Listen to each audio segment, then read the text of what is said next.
Today is June the 28th, 2024. I'm Tanya Finchum with Oklahoma State University with the Oklahoma Oral History Research Program. Today I'm in Pryor, Oklahoma to speak with Dean and Jean Robertson, who have been, retired from being school teachers with almost 40 years each. Almost. I was 40 years. Mm-hmm. Okay, and you were 36-ish? Plus 3 from Grove, so 39. Might as well say 40 then. Okay. And they're also elves for the Santa's Christmas Village here in Pryor, so we'll talk about that a little bit later too. So thank you for letting me come today. Before we get into your career as teachers, let's learn a little bit about you. Start wherever you like. One or the other.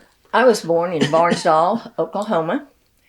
My brother was 12 years old when I was born, and I was delivered by my grandfather, who was a doctor. And I was the only granddaughter for several years, so I was a little bit spoiled until the second granddaughter arrived, and then I was old enough to know better. So it was nice. I graduated from high school from Barnsdall.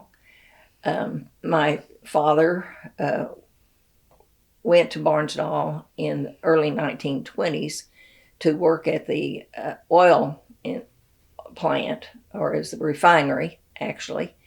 And so he married my mother in 1923, and they moved to Barnsdall and lived there all their married life until each of them passed away. My father played Santa Claus, and when I was 3, I wanted to know if he was Santa Claus, and Mother said, "Oh no." I said, "He had on Daddy's shoes." So anyway, that tells you a little bit. Daddy was mayor, Mother was the city clerk in Barnsdall for several years. And then from Barnsdall, I went to the University of Oklahoma, where most of my relatives had been. And I graduated in 1958, and I came to Pryor during spring break and interviewed for a home economics job here, and have been here ever since. The superintendent, the first question he asked me was, "Do you plan to stay very longer than 1 year?" And I said, I hope so. And he later went on to OSU to be the person in charge of placement. And I would go back and ask him if it was time for me to leave Pryor yet, and he would say no. So he passed away before, but when I had taught 40 years, I decided it was long enough. So we've been here ever since. Okay. What year did you graduate from high school then? 54. 54. Barnsdall's the town that has the oil relic in the middle of the... Oh, well, in the middle of Main Street. My grandparents lived on the hill. Daddy was an Oldsmobile dealer, and I drove a car home from new car home from Oklahoma City, and Daddy had stopped somewhere else to see about something, and so I drove on home in the new car, and I was driving Mother up the hill, and the shackle rod went up and over, and as I was going up there, I kind of let up on the accelerator, and the car backed down against the shackle rod and crushed a fender. And Daddy never said anything, and I wish he would have beaten me. I would have felt better. Yes. Well, in the middle of Main Street. Yeah, and that was in the days when cars were not automatic; they were stick. Well, shift. This one happened to be an automatic, one of the brand new ones. Okay. When they had first come out, so yeah. So when you went off to college, did you get to take one with you? No, I didn't. I didn't take any car with me until I did my student teaching, and then I had a car down there. So they didn't think I needed a car because some of the guys had cars, and so we rode back and forth together when we went home. The only other thing I know about that little town, isn't that where Anita Bryant was from? Yes, she lived next door to us, and my brother used to sell insurance, and so one of his clients was the Florida citrus growers. So he was down there one day, and she was singing, and then at the end she said, "How was that for a girl from Barnesdall, Oklahoma?" So he visited with her, and later she came to Barnesdall to be in the parade. They always have a parade over the Memorial Day weekend, so she came for that one year. Yeah, then my friend just interviewed someone up there that has been teaching, still teaching, and she's in her 90s, maybe? Yes, yes. I think her name, was it Wilma? No. Does that sound right? Yes, yes. Library, in the library or something to do with Yeah, the library. Mm-hmm. Yeah, she's still Yeah, there. she was very good, and she taught English, and she came after I graduated, actually, or maybe she there the last year or something. I was wondering if you might know her. Yeah, I knew her, Wilma Logue. Okay, that sounds right. Yeah. Okay, now it's your turn. I'm Dean Robertson, born in Marble City, Oklahoma. I don't know where that is. It got the name Marble City because there's marble mined there and shipped all over the United States and the world as a beautiful blue marble. Mm-hmm. It also has across the road from that a limestone quarry, which is refined, and they use it to the purification of water systems all over the world. Well, there you go. Learn something. Yes.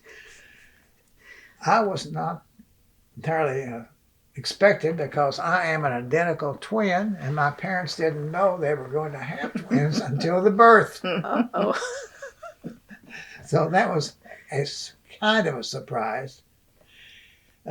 Were you first or second? I was first. I'm 45 seconds older than my brother, and I let him know it. I am an identical twin, and I'm the superior one, the most intelligent one, and the best looking one. And what is his name? His name is Don. Okay, Dean and Don. Okay. Dean and Don. And there used to be people seeing us around, and I wanted to kill them, and I should have. They called us Ding Dong. They didn't know the difference. I didn't find that amusing at all. Marble City is out in the country, about 10 miles north of Sallisaw, which didn't have a high school, Marble City, so I went to Sallisaw High School. Okay. And got adjusted to the big city. Never heard of the sport of wrestling in my life, although we had some wrestling matches out in the ditches, you know. Started wrestling for a gentleman by the name of Paul Post in 1951. I can remember the first match I wrestled. We went to wrestle a blind school, Oklahoma School for the Blind. And I wrestled a boy that was a little older and a lot smarter, and I'd never wrestled. And he pinned me in about 25 seconds. I had to take the ridicule from uncles and parents and said, "Oh, do you get on your blind side?" And I did not find that amusing at all. None of those guys had the courage to wrestle. They played that sissy sport called basketball. What went on? Graduated from Sallisaw High School. What year? 1955. Okay. Was not valedictorian in my class for some reason. From there, I went to that big university called Northeastern State College at that time. Now they call it Northeastern State University, which I don't think that's necessary. I graduated from there in 1959. I was lucky enough to be there in 1958 when they won a small school national championship. And coincidentally, I lived on the same floor with that bunch of football players because I was their counselor, believe it or not, and didn't have to pay rent to live in the dorm. And some of them said, "You're getting more out of being this sissy thing than we're getting to play football here." I said, "That's okay. I'll accept it anyway." Some of them went on, and a couple of them played pro football.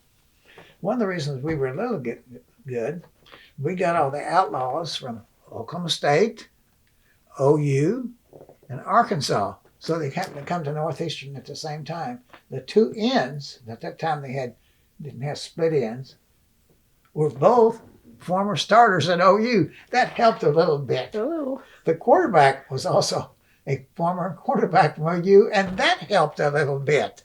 So we were pretty good in AIA school and won the national championship, which was featured on a TV. I watched it.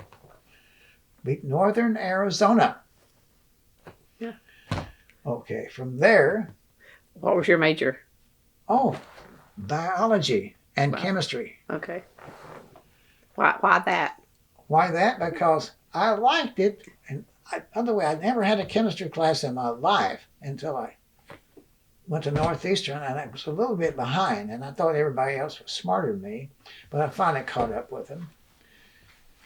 And from there, I got a teaching position at a place called Grove, Oklahoma. I know on where that Grand is. Lake. Okay. Was there 3 years, and during the time I suppose, don't know what the year was, I had a cousin that said, after you get 3 years of teaching experience, apply for an NSU, National Science Foundation grant, and you can get a free college education. I said I couldn't do that. He said, I tried anyway, because he did that and was lucky enough to get his from a place called Oklahoma State University. But he said, don't apply, because they can only pick 4 or 5 kids, or you gentlemen, and you won't have a chance to get on there. I said, okay. So after 3 years of teaching experience at Grove, I thought, I will apply. And I'll be darned if I didn't get an invitation to go to the University of Mississippi. I didn't know anything about Mississippi. I thought, it's free. It's free, yes. For a master's? For a master's. Okay. So I went to Ole Miss, the Rebels, that's what they call themselves at that time. And they played pretty good football then, too. And after 1 year, I got a degree in chemistry and biology. It had to be a dual thing. So I took a lot of organic chemistry and loved it. I think it's the most interesting thing in the world.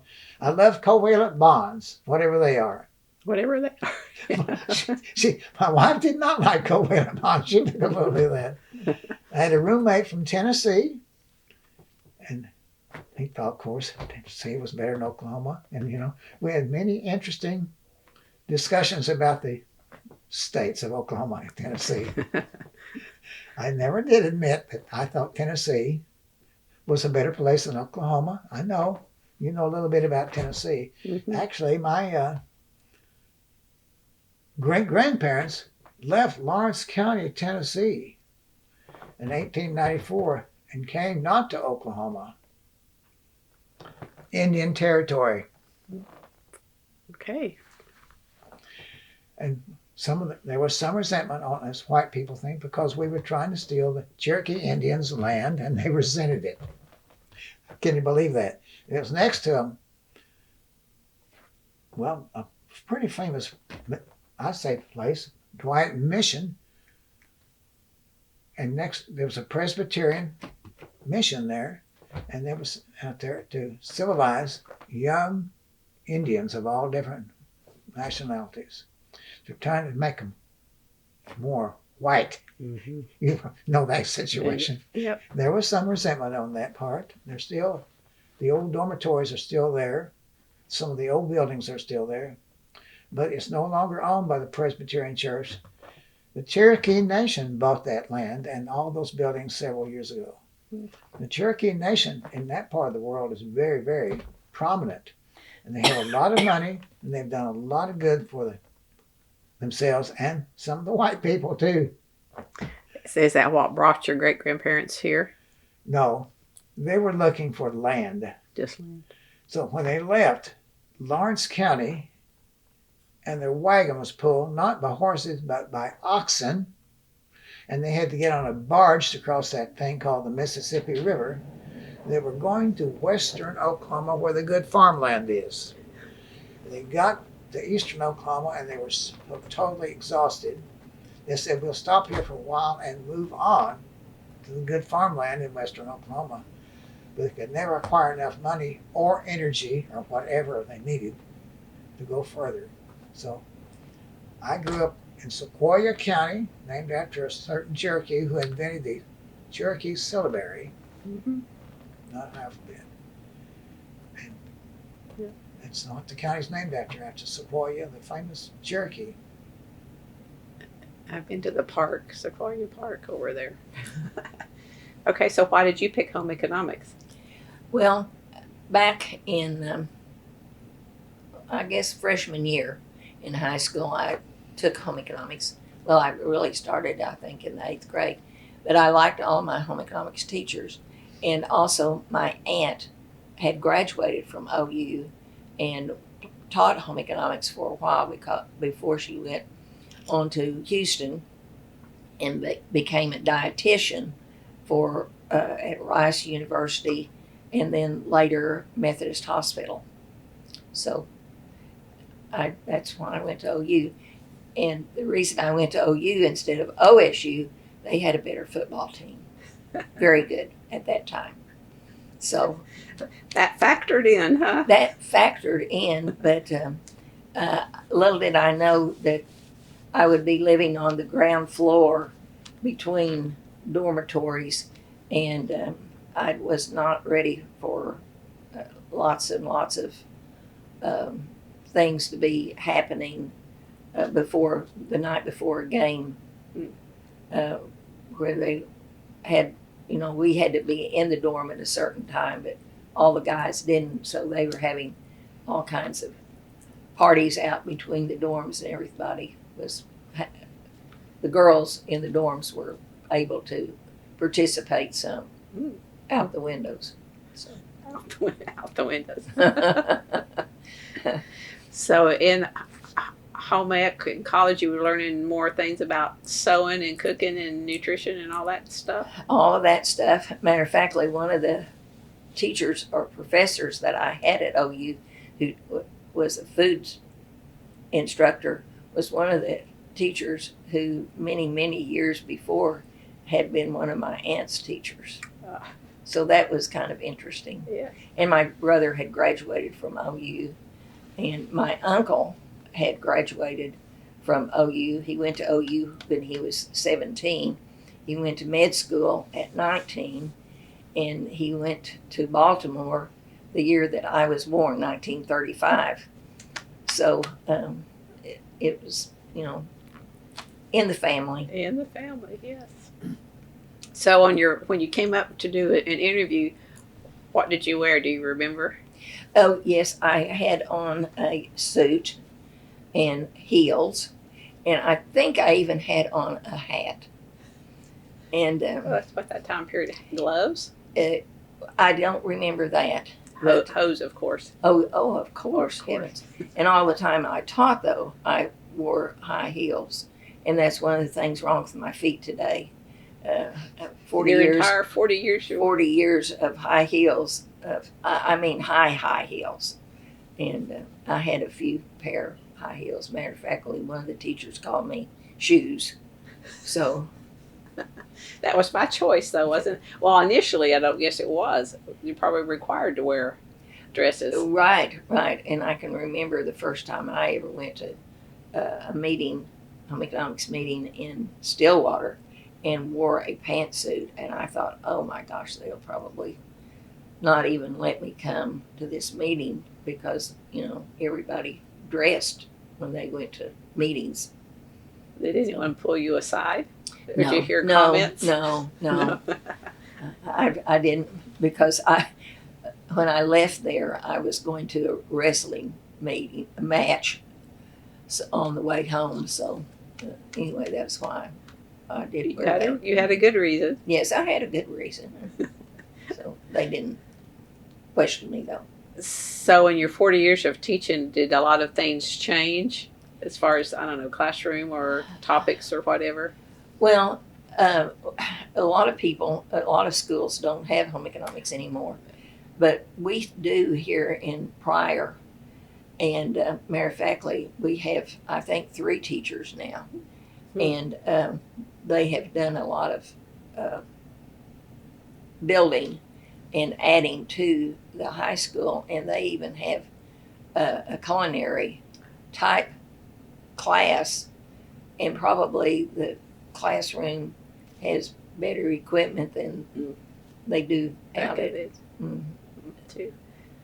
So in my day, when in home ec, we had sports folks, students, boys, Yes. take home ec just so they could enjoy the food. Yes. Yes. Did you have that happen too? Well, one year a group of boys wanted to take home economics, but I was thinking I wanted to go to. Talking about boys in your class. Yes, they wanted me to teach a boys' class, and I was planning on going elementary, and I had been going to summer school a couple of summers at Northeastern, and so I took all these elementary classes, and I really had trouble with them because they wanted me to take some home economics classes, and I said, I don't need that.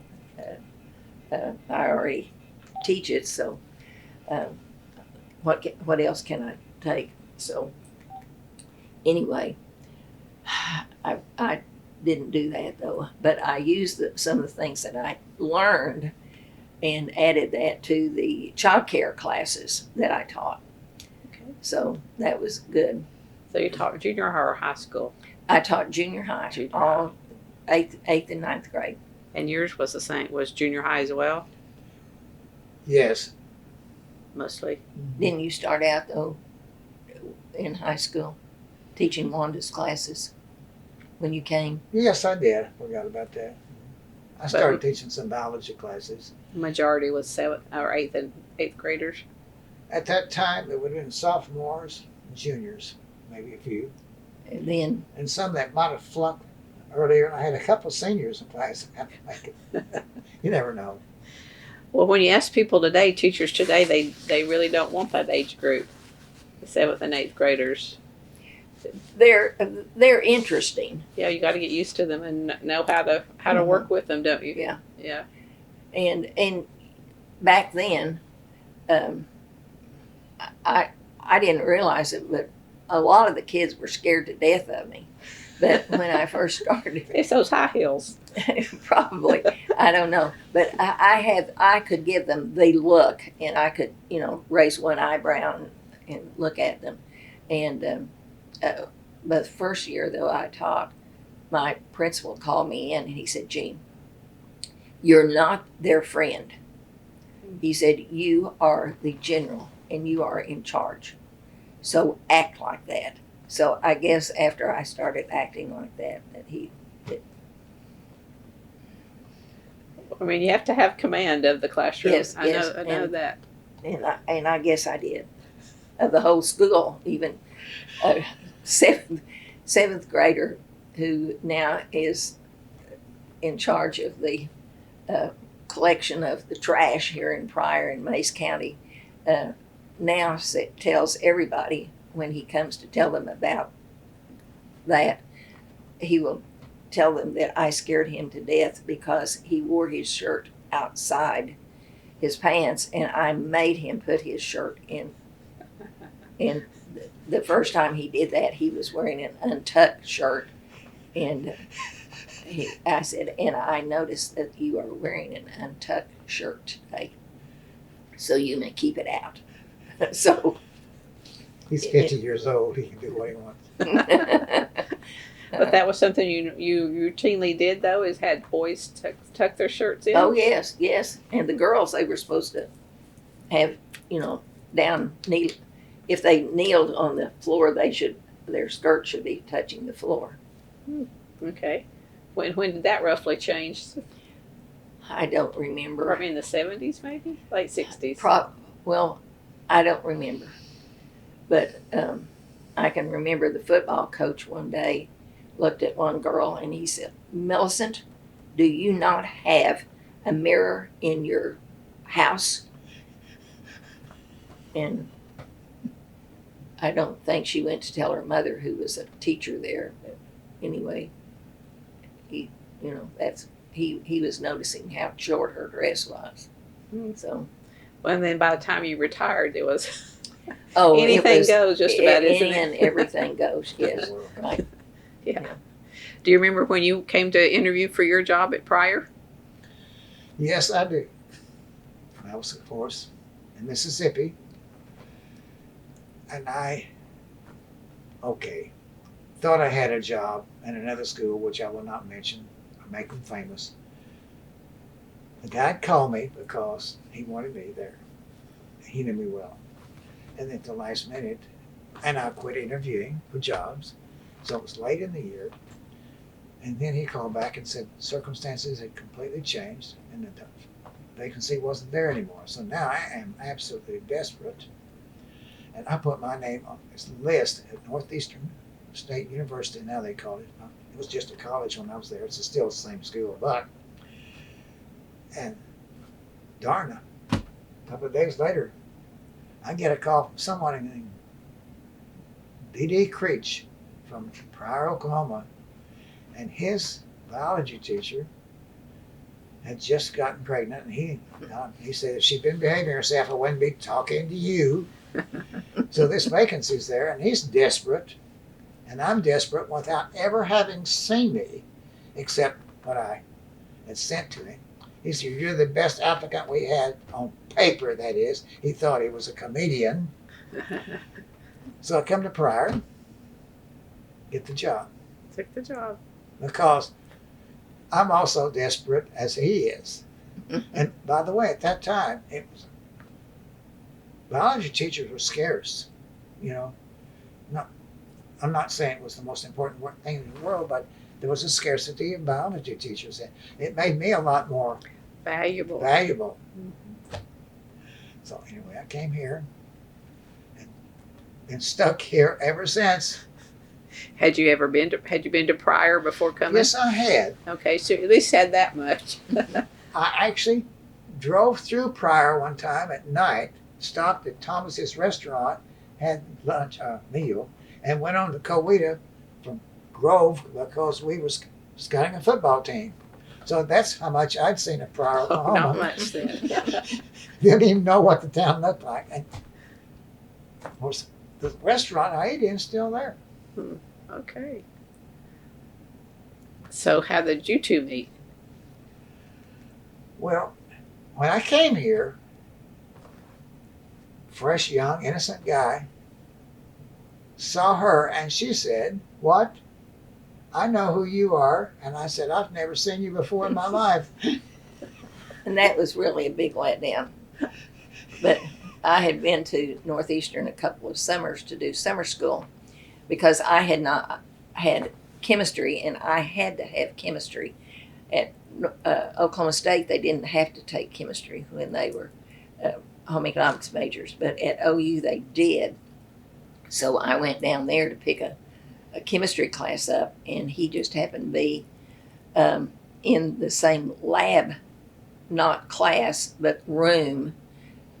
In the summertime, they didn't have very many chemistry students, I guess, and so they were in one end and we were in another end. And since he was a twin, I could remember seeing him, and I thought, well, I know who he is.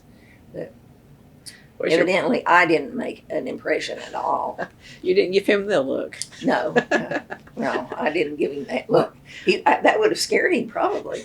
So, What's the twin? Only about chemistry. You got it? Yeah. Was your brother in the class too? That's why the twin. I Okay. suppose he was. Yes, He must have been if you. I can't remember if he was. Oh, that would help them stand out too a little bit. With two of them looking just right, alike. Yeah. right. When they look alike, especially. Yeah. I said we looked alike. We looked with our eyes. Same things. So once you met, how long between first date and wedding? 2 years. 2 years. That's back reasonable in those days too, wasn't it? Yeah, To do yeah. that. Yeah, mine was about that too. So how did he pop the question? Tell the story. Well, I had been home for the summer, and he had been back to Marble City, And so anyway, at home economics majors, our teachers always did home visits during the month of August because that school wasn't starting then until later in the month. So we start back and went to OSU for a week and had meetings all week long. And so I said, I had written him a letter and said I was coming back to Pryor to get ready a little early. And so he said, well, I think I'll come up. So he came up, and it was, I don't remember what day it was. Anyway, he said, why don't we go do something today? Let's go up to Roaring River. So we went up to Roaring River, and so he said, I'm moving. He had an apartment in the same apartment complex where I did. And he said, I'm moving. And I said, where are you moving? And I thought, in Pryor, you're moving somewhere else, because this was one of the newer apartments in town at that time. And he said, yes, I'm moving in with you because we're going to get married before school starts. Well, it was about 4 weeks before school started.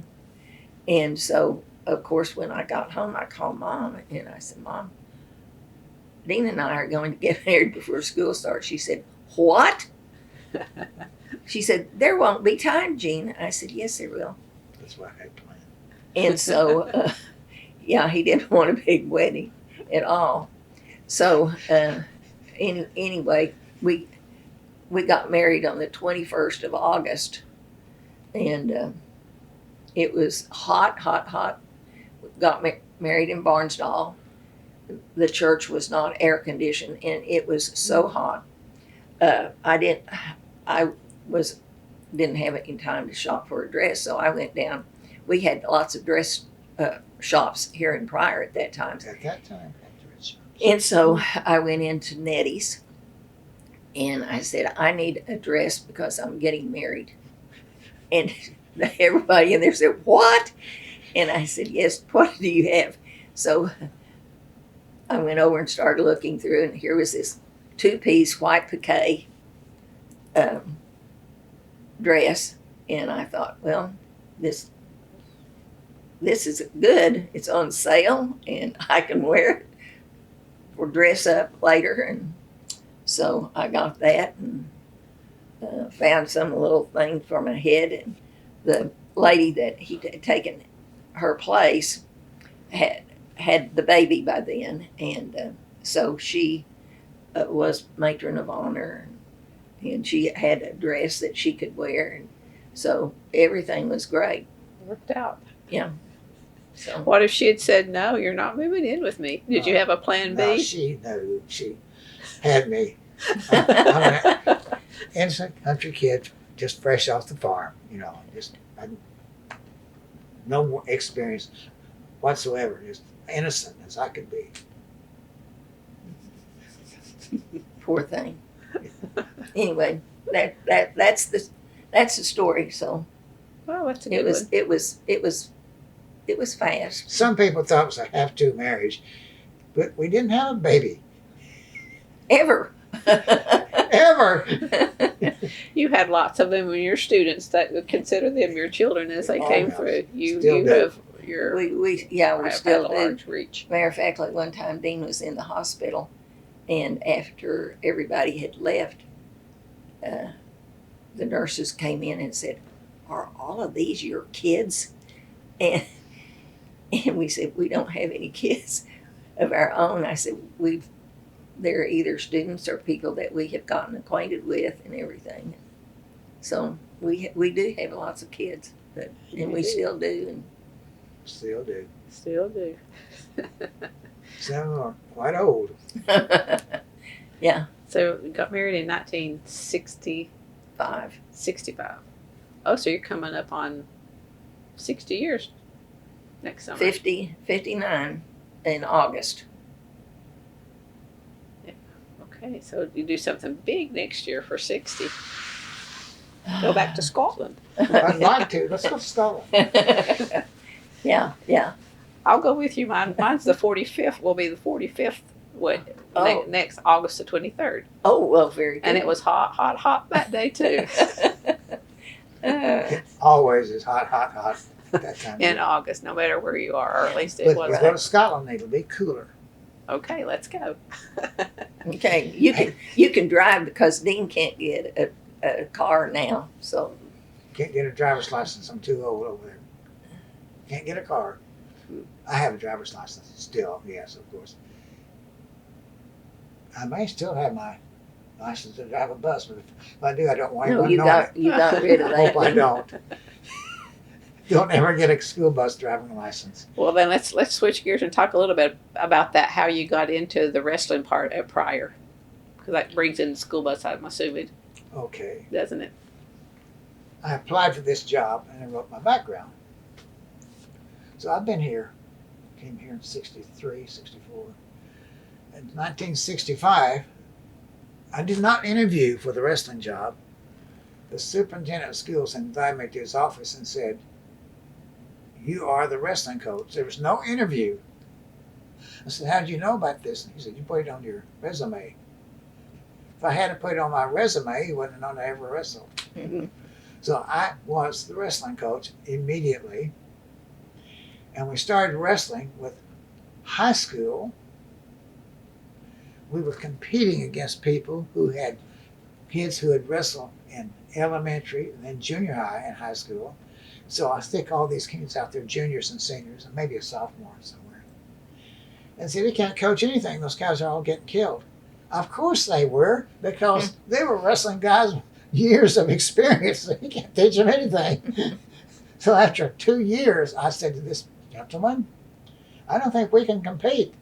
We need a junior high program so we have some experiences." "Really?" I said, "You really?" So I was coaching junior high and senior high at the same time. I didn't have any time off, but I had to do that in order to get some kids younger coming up into the program. Mm-hmm. And so finally got a junior high coach, and so on and so forth. And then I became the junior high coach.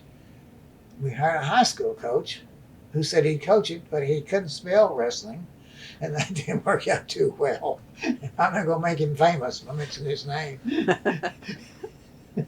I had faced some challenges, shall we say. But some of the kids that I had then, I still know. Some of them have gone on, died in different ways. I don't know a great deal about wrestling. I know OSU has a good team, or it has historically had a good team anyway. I think they will have a good team this next year. Oklahoma State had a great coach named John Smith, but after 33 years or 35, I forgot, he just Recently retired. yes, went out. He was a great coach. But, it was time for him. And now they've hired a coach from Penn State that will dramatically change things at Oklahoma State University. Penn State generally wrestles for national championships. Okay.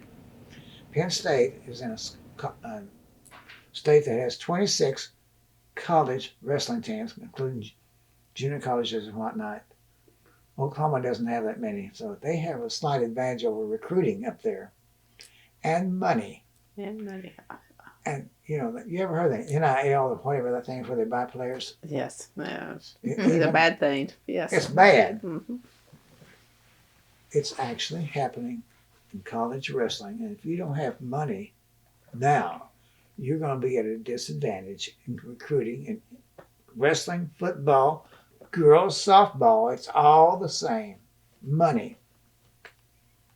Yeah, Just a different game. different game, different world completely. Well, was it a struggle to get this started? Oh, yes. And do tournaments or whatever? Oh, yes. and I had started a junior high team. I'm going to enter a tournament. Nobody will let us enter their tournaments. That's when I said, I know one tournament we're going to be in next year. The Pryor Junior High Wrestling Tournament. Did you come home and discuss that with Jean before you Perhaps, I offered don't that? know. No. But anyway, this last year, the Pryor Junior High Wrestling Tournament had its 55th year. Right in this big gymnasium in Pryor. Well, then it was a smart move then, wasn't It was it? a smart move, and it had to happen, or we couldn't compete unless we had little tournaments like everybody else did. And now the tournament's quite a big thing. This last year, they had 18 boys teams and 16 girls teams. That's a fact.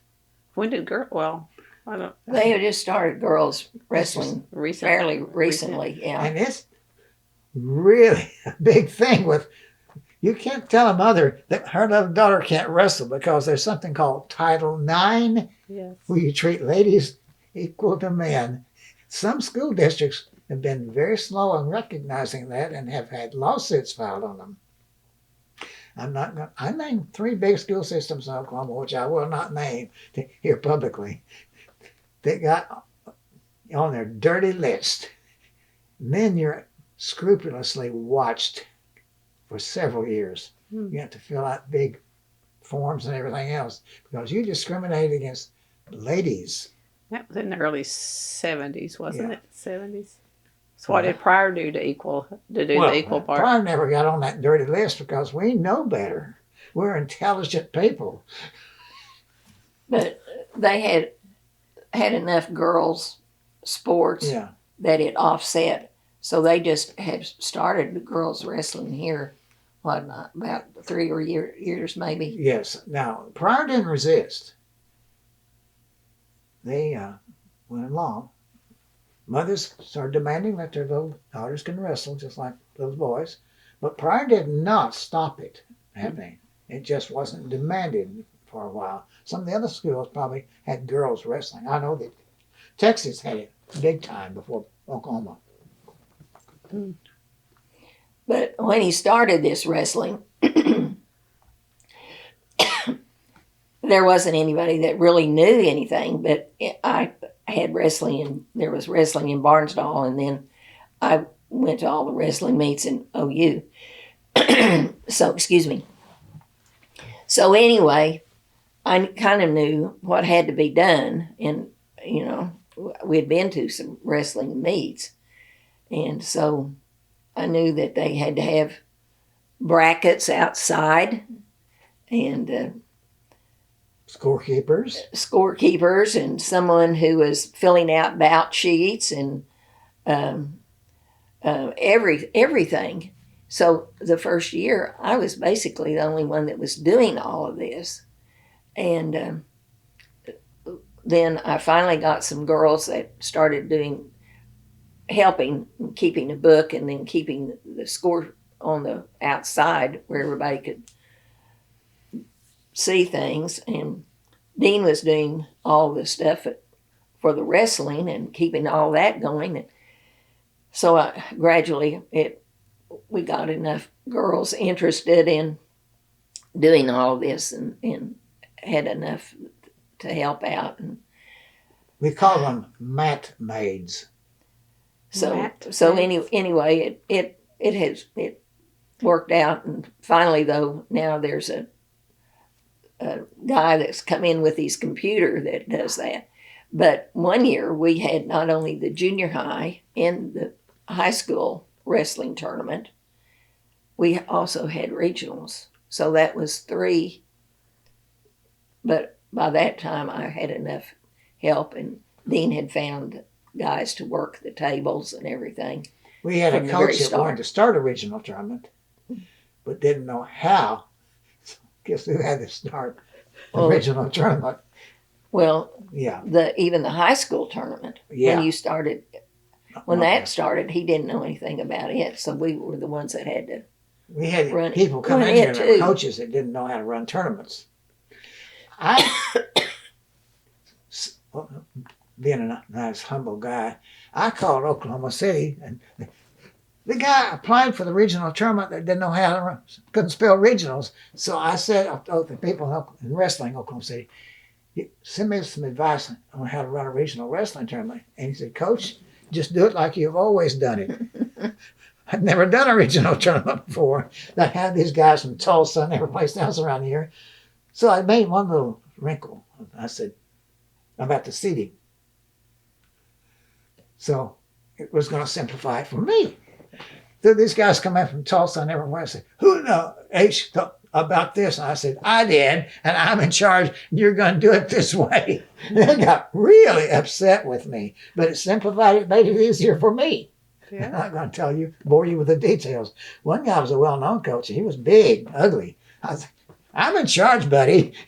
I didn't ask for this regional tournament, but I'm going to run it the way I want to, the way it works, and make it easier for me. Does that make any sense? It makes perfect sense. He was a well-known guy. He was a big-time heavyweight wrestler in college, I thought. But I'm in charge here, Betty. You could probably take him on the mat, too. No, I couldn't. No. He was a well-known man. Everybody was kind of afraid of him. I liked it. As a matter of fact, we were good friends. Well, we really were. We really liked each other. We didn't always agree. He was bright. Don't get me wrong. He's very intelligent. He taught physics in high school, and I knew he was smarter than I was because I couldn't spell physics. And he did. He was a big name. So I'm assuming you got a stipend for your part for being the coach and all of that? Did you get one for being the assistant? No. Of course not. Yeah, I figured that, but I thought I'd ask. They didn't pay much for a stipend for wrestling coaches. Well, that too. But your time, took a lot of extra time, didn't it? Tremendous amount of time. And there were people wondering why I wasn't doing more. And he was even driving the bus. Had to do it all. Hmm.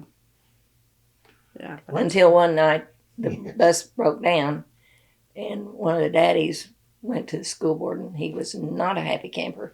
So there were at least 2 people on the bus from then on. By myself, I went way off somewhere from here, and the bus broke down. It didn't give me the best buses either. Now, buses then were very old buses. The Pryor Public Schools anymore has a lot more money than then, in that day. And we have very good buses. And we always have someone else go with the bus driver in case something happens. Not just the wife. Well, I never went on the bus for that. But before we got married, though, they had a big pep club that always went to basketball and football games, and would take 2 buses. And Wanda, the lady that he took place of, Wanda and I went on one bus, and the sponsor went on the other bus. And there wasn't a bus that ever went out of town for anything that we weren't on. Mm. And that was before, of course, wrestling. But anyway. So during wrestling season, your days didn't end till quite late? Right. On some nights. Some nights I didn't go. I had to stay home with the dog. That's a good excuse. Dotson. Hey, trust me, we were real Dotson fanatics at one time. I believe. That one, I don't know what it was. They grow on you, that's for sure. I'd take him for a walk, and he'd get tired, and I'd just throw him over my shoulder and go ahead and walk. I think he weighed, 6 or 8 pounds? I don't know. So it wasn't like I was carrying much. So how many tournaments did you win? Have you kept track through the years? Well, a few at least? Yeah, some, But we were wrestling big schools. That's what I was thinking. It's competition, yeah. So you don't just start a tournament and start winning it. Nope. You're lucky to you're trying to get your kids used to this. So we're a lot better coached today. These guys are smarter than I was. They have a lot more support, and they have a lot more kids out for wrestling. And a lot more coaches. And a lot more coaches. I was coaching high school and junior high at the same time. They don't do that anymore. The high school coach has an assistant. The junior high coach has assistants, and I'm glad they do. We had less money to hire coaches at that time. There are a lot more coaches. I can name one sport that I think's overstaffed, but I'm not going to. I don't know where they put all the coaches in office or not. I mean, we It have a has lot of gotten coaches. Yes. kind of out of hand, hasn't it? Well, Yeah. I didn't say that. You He see went that. with one coach to a tournament one weekend, and he wanted the other kids to be able to go to a tournament. So I went with one of my friends and took another team down to Wagner for a tournament. And they probably got better coaching than I gave them because I was in another tournament with my kids. No, we were good at keeping score and all of that. And we were very upset because they were not doing what they needed to do. And we were complaining, well, they don't have this up here. Well, why don't they have these scores up here? And someone looked at us and said, well, can you do any better? We said, well, yes, we could. Well, where are you from? Pryor. Oh, okay. You can do better. We ran the tournaments correctly here. So you actually coached a couple of games? One tournament. Oh, a tournament. We didn't. That's pretty cool. With not the first team, but Like whoever a wanted varsity to go type. to the other one, and we didn't do well. But anyway, we went. The kids got to participate. They That's did. the thing. That's what it's about. Yeah. I believe in letting kids participate. Mm-hmm. Some kids go through, and they're always just, the others. And some of them actually do better than the big champions in life. You know what I mean? Mm-hmm. I'd say my friend that applies internationally, he's done quite well. Mm-hmm. I have a young man he's not young anymore. He's probably 50-something years old. Or 60. Or 60 in the state of California. Came to see me the other day. He flies for American Airlines, and he flies international flights only. So You say, I went to Sydney the other day, and that's not in Oklahoma either. I went to London, and that's not in Oklahoma. That's just the way it is. We do have Paris in Oklahoma. No, that's Texas, isn't it? I guess. Where's Texas? So he wrestled for you? Oh, yes. Did any of your players go to OSU for wrestling? Well, David did. And J.D. Horton. But they didn't start. and he went and had one that went to Naval Academy. Oh, yeah. Naval Academy. Well, there you go. Yeah. Actually, when he left Pryor, I said, if you graduate from the Naval Academy, I will come to your graduation. They were shocked. I did go to his graduation. Now, I had this little old girl sitting over there, ordinary little girl, and she got an appointment to the place called West Point where they have the Army. And I said, then we'll call her name. If you graduate, I will come to your graduation. She graduated, and guess what? I went to her graduation. Even the girl. I supported her. She was a tough little cookie. And, I said something when she left, and I later regretted it. Oh, I said one time, I think they should treat girls like they do treat boys in these academies. Don't coddle them. West Point doesn't make any difference. If they go out there and say sleep in the weeds or you do this 10-mile run or whatever it is, girls do the same thing boys do at West Point. Mm-hmm. I got to want to reevaluate. I thought, my little girl may not be tough enough. And she cried a few times, okay? Yeah. But she did what she was supposed to do and graduated. There you go. And I still keep up with that little girl who lives in Atlanta now. Oh, coincidentally, she got married in Atlanta. And I went to her wedding down there. That's in Georgia, isn't it? It is. Well, and the funny thing about that, it was her mom told us when it was going to be, and I looked at the calendar. I said, "Oh, we can't do that. We have this or that." Mm. So she called her, and she changed her wedding. So we could go. Well, that's the impression you guys made on your students.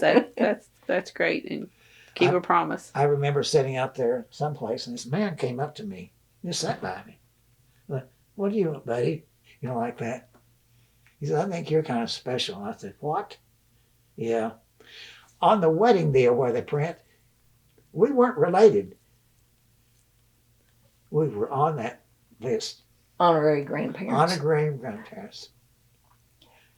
My first year I taught, I had the mother. See, we've been around this little town quite a while. Yeah, those are special relationships, aren't they?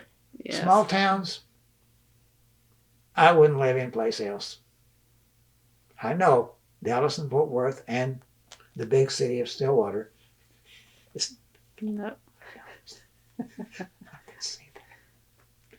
No, I like small towns.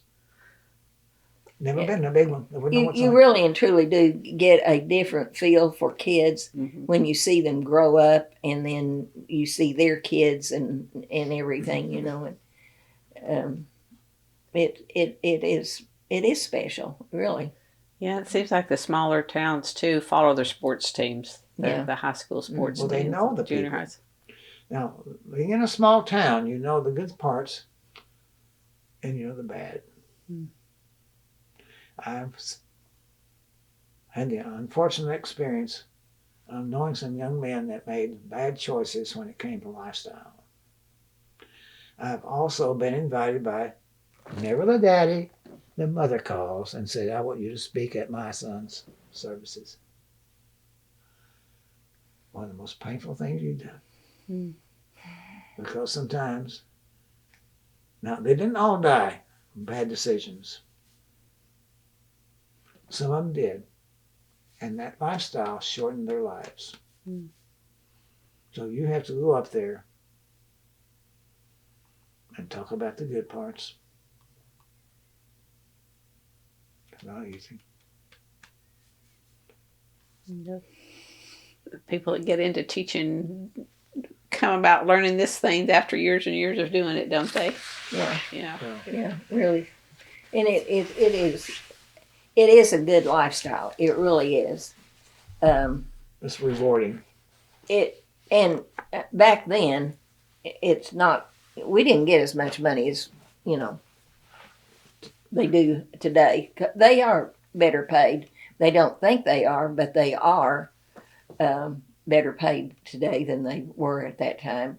But money isn't all there is to teaching at all, because and where you teach, his brother taught in St. Louis area, and he talks about kids he had.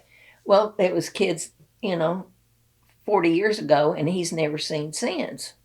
And, kids that we had may be here, or they call on the phone, or, we need something, and we call and say, can you do da-da-da? And they're right here. And now he can't call any of his kids because he's never heard from them since he left Missouri. So, yeah, you two are special from what I've heard. Too. Well, for some of them, really.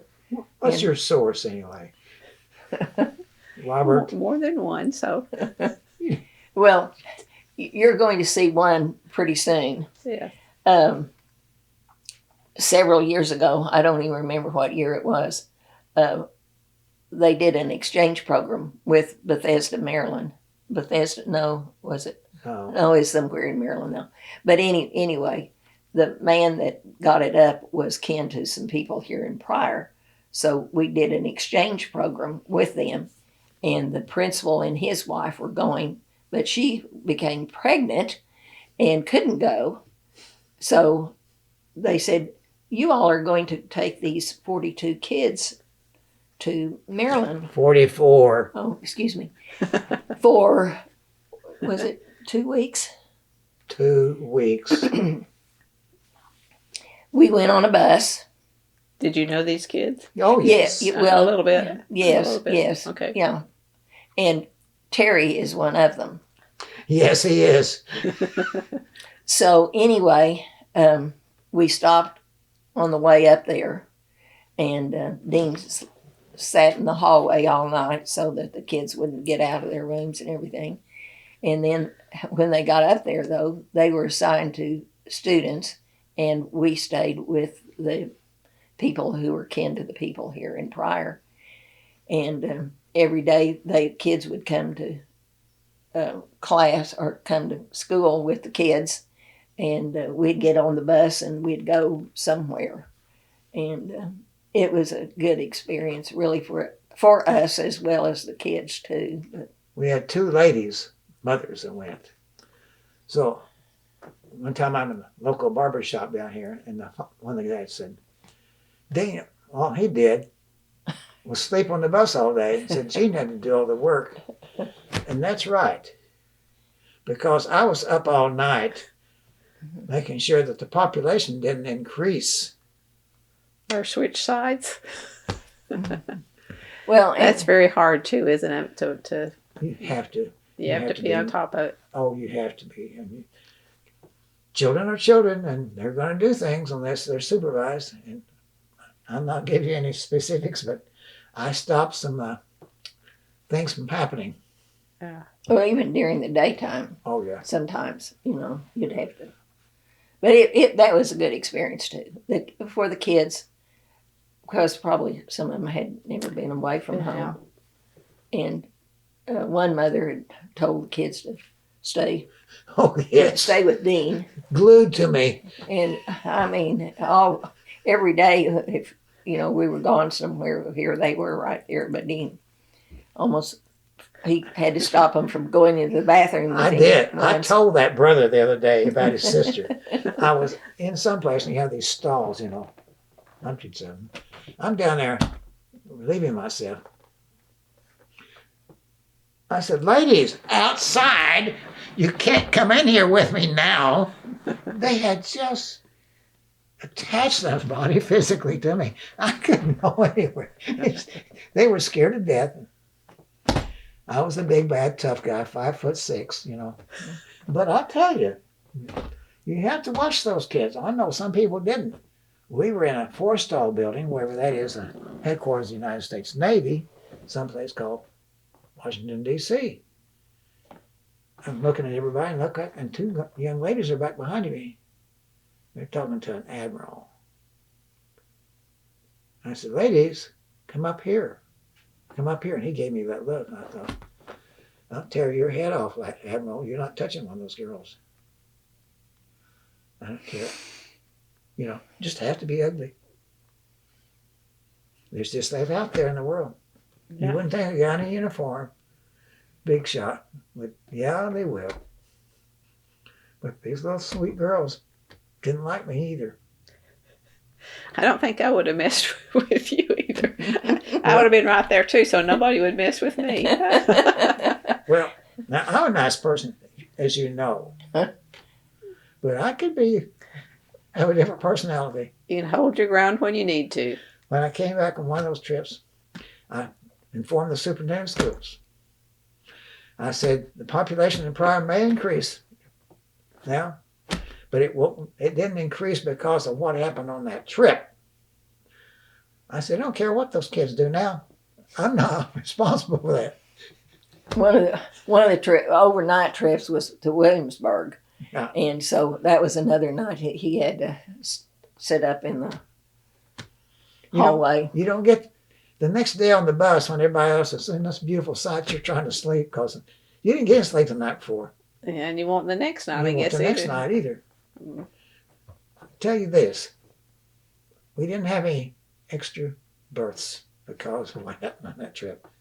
Frankly, when they came back to Pryor under parent supervision, I didn't care what they did. You have to have so many chaperones per so many kids these days, I guess, too. They take all the 8th graders now to Washington, D.C. the last week of school Every year. for three or 4 days. They fly, though, and all the kids are eligible to go. They have to keep their grades up, and they have to attend school. So And don't have any all of the traffic kids fences. in the grades, 8th grade, don't get to go because they have missed too much school or, grades weren't up and all. So, but they took 160, I don't know. was it? I think so. They take you sometimes? I mean, do No, they put out a call for more supervisors? Usually they have the teachers go with them, accompany them. I think the ratio is like 8-1. Yeah, usually they'll have 7 or 8 kids for each one of the teachers that go with them. So. We took 44 kids. Half of 44 is 22-1, right? Well, just the the two mothers, though, too. Oh, wow, that's right. The 2 mothers were in charge of. But they weren't paying much attention. We were doing that dirty. It wasn't bad, though. No, I'm not complaining. But we had the authority as teachers to the ultimate responsibility. You cannot do that. Yeah. And you're a volunteer parent. You don't know those children. But I may not have known them, but I had enough confidence in myself to be ugly with them and say no. A word that someone had never heard before at home. You know that. we taught kids new words like no. Did you learn all this in your teacher training education, or just on the job, or common sense? I can't even remember what my teacher education was like. No. You know, when you're going through school, you don't really know all the ins and outs. You know, well, I've been in school, and so I know what you're supposed to be doing, but it isn't quite the same. Probably today more than it was then, because would have some kids, and then they would be working downtown. Excuse me, and so I'd take them down for some class. Maybe we'd go to look at fabric, or we'd go do something. And then as the kids were leaving, they'd say, "Tell us we weren't acting like that when we were in school." You know, when you're out of school, you don't act quite the same as you do when you're in school. Perspective. So you got to shop for fabric because you made clothes. Or even just go look at clothes to see how clothing is made. Is it sewn well, or did they sew straight lines, or how did they match? But yeah, that was my hardest part. I had to redo it 3 times the hem in my dress in my home ec class. Sure. Never did get it right. She finally just said Surely good enough.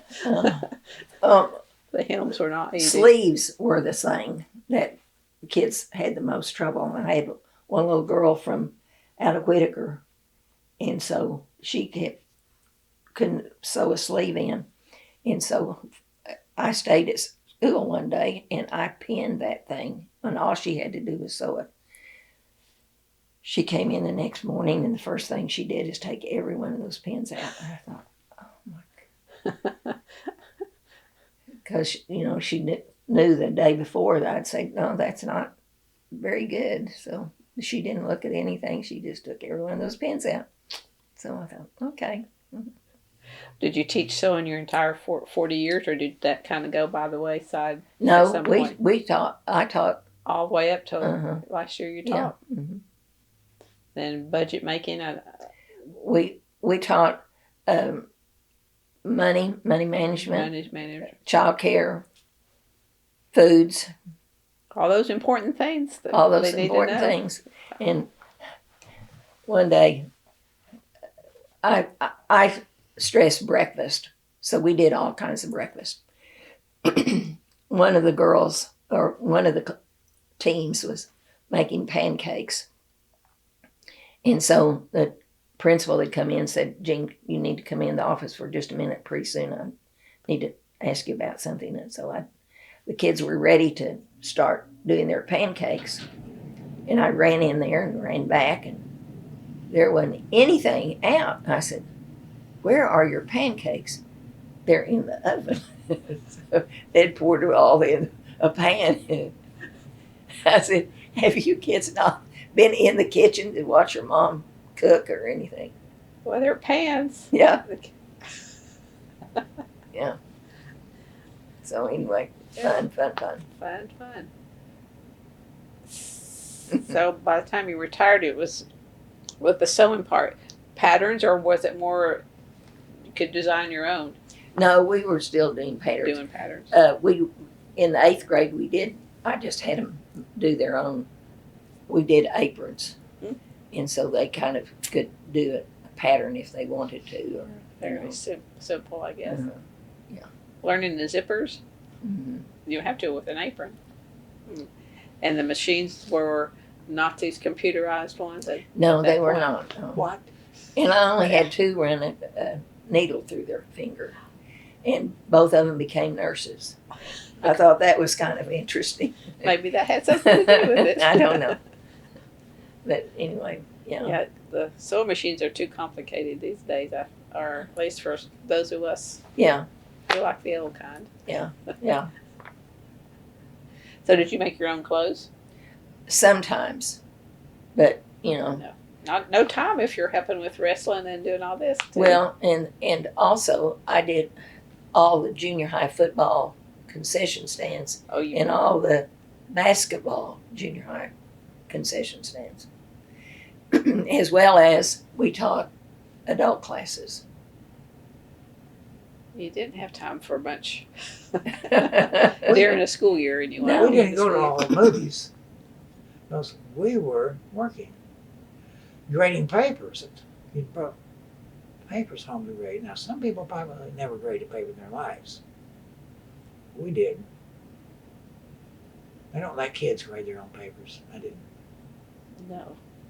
Got more complicated with this AI business that you keep hearing about Yeah, too. all right. Yeah, so in biology they would do term papers? Or No. just No, not term papers. short Yeah, stuff. stuff. In home ec, I guess you might not do term papers either. You'd have projects, but not necessarily They had term projects that they did, and we would have a test, but that was it. Now, I didn't teach biology all my entire career. I started teaching physical science, which involves some chemistry, okay? Okay. And I taught the beautifully designed periodic table. Oh, it's a work of art. One of my former students owns a business here at Chateau, south of Pryor, and he swears he has the periodic table tattooed to his back. That's what one says. Yeah. Yes, he says that. I don't believe it. Well, now, I mean, still science and the STEM programs are still as, important. And then they don't have a lot of teachers either. I mean, that's high demand still too, I think, for your area. Consumer science, I don't know how that is as far as if it. I don't know. They don't do as much. They don't have to do home visits and all. Well, that was news to me. Well, who would you visit The parent. of every student that was going to be in your class? Mhm. That's interesting. Just to see. Well, going early, you told them what all they would be doing during the year, and For your class or for all the classes? for my For your class. class. Mhm. So all the teachers had to go do home No. visits? No, Home economics teachers did. I never did a home visit in my life. Why'd they pick on you? On you? Well, and it was a good way to get acquainted with the parents and Right, also to true. get acquainted with the kids. And it was interesting going in some homes. I went in one home that they didn't have a floor. It was dirt. And I went into another home where the roaches were just all over. And then another home, they had a little skunk, A pet skunk? a pet skunk. And here it would run over my lap,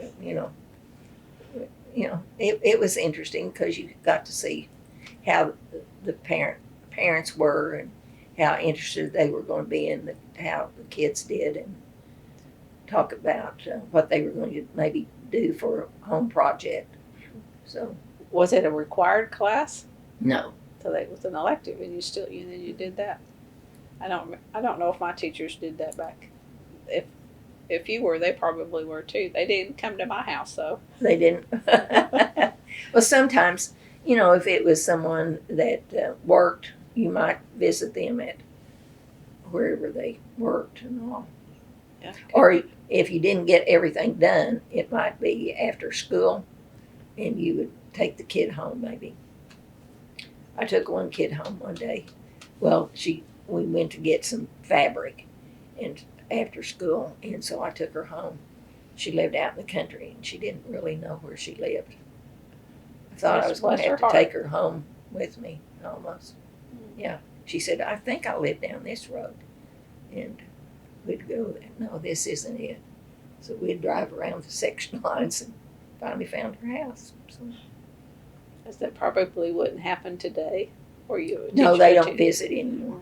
And teachers wouldn't be taking Mhm. children home. They need a geography class, I guess. Yeah. A little bit. And money management is the key Mhm. thing that we run into in the library. The students will mention about finances. That's a big deal too. Well, in the 80s, there was the teacher strike in Oklahoma. Do you guys remember anything about that? 1980s? Yes. Oklahoma City. You went? Yeah. Tell me more. Well, it was just, you know, and sometimes you have to get the attention of the legislature. Yes. And The Oklahoma legislature hasn't been as generous as they could be paying teachers what Yes. they need, deserve. Teachers are not overpaid. Yeah. They earn every nickel. In fact, I don't think I could teach today because it's more difficult. Because you don't get the support that you had once from the administration or parents. well, their hands are tied. Yes. You know, you cannot do things if they need to stay in, if they haven't done something, you can't make them stay in or stay after school or There's just no punishment for certain crimes anymore. the legislature. Every legislator needs to be in a school and actually teach a class for 1 week at least. At You least can one. quote me on this, and you can show the man what I said on this. We have a person that's in charge of education in Oklahoma that doesn't have a clue what classroom teachers are dealing with today. He supposedly has taught, but He said he taught at McAllister. There's some doubt in my mind that he ever taught anywhere. Show that, I don't care. Okay. There are probably a lot of people that would agree with you Yes. too. You can give him my Teachers. phone number and my address. That's just- really and truly, you know, Teaching has changed a lot, though. Oh, it has. my It Lord, has. it's changed. and I feel sorry for the teachers because, you know, if kids want to have a temper tantrum and everything, you can't lay hands on them. There was a time when you could call a parent, and I've done this, and told the father, and he said, he talked to his child, and he talked real plain to him. You will do what you're told. And that kid was crushed. You know, I couldn't believe it. I had that kind of support. It just not. I don't know what has been the change agent from that. I don't know where we started going down that path. I I don't. don't know. I can recall one incident, and I liked that guy, and I still do. And he's really grown up and become a responsible adult. I had a problem with him, so I took him down to the office, and so I called his mother, and she says some things to me. She says, "Well, I'll just have you talk to my husband." And I coached a little bit, and he called me Coacher. That was my, "Hi, Coacher, what's going on?" I told him. He said, "Will you put that boy on the phone?" What? And guess what? Yes, sir. Yes, sir. Yes, sir. Yes, sir. Yes, sir. Yes, sir. I thought, I have support.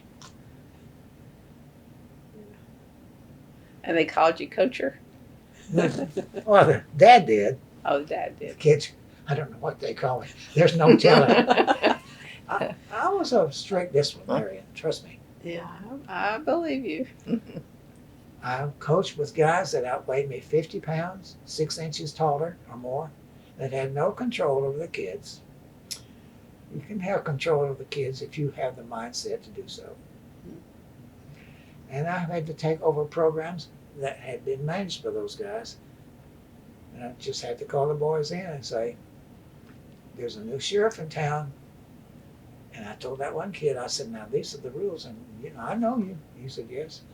I said, and if you don't like those rules, I love you, but you don't have to come back. And he didn't come back. I thought, he's being honest with me. He had his way with this other guy. He can't accept the new strict rules. When I said, we will go over here and sit down, we'll do this and that. We did that. But you know what?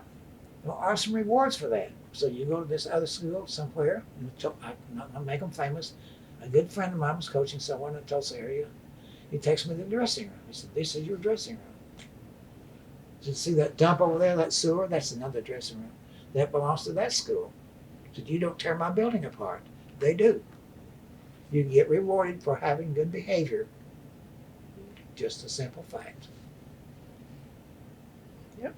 I had boys the last few years that I taught, and some of them took it seriously. I had one boy that loved to sew. He wasn't, he was all boy, but he loved to sew. And he'd come in at noon. He said, they are making fun of me because I'm coming in because I'd like to do this. And then we were eating out a year or so ago, and the boy came in with his kids and his family, or his wife, and he came over and apologize. He said, I'm sorry the way I acted in your class. And I said, well, teachers got on you kids, but we cared, and we knew that one of these days you would grow up. He said, yes, we did grow up. We do grow up. And I said, well, and a teacher's not going to give up on you. They're going to try to get you to the point where one thing is right and something else is not. So You probably don't go to many places in town where someone doesn't recognize either one of you. right. I've been out in my driveway where you parked, had some people pull in. One big guy picked me up and hugged me. Said, thank you for doing disciplining me. I will not use exactly what he said, the terminology. Said, I wish you were there today to make sure my kid behaves. Now, he was all boy, don't get me wrong, great big ugly guy. Hugged me. I thought, oh, this doesn't look good. But he really appreciated it. It made you feel good, though, didn't it? It made me feel good because he had to deal with this son of his now.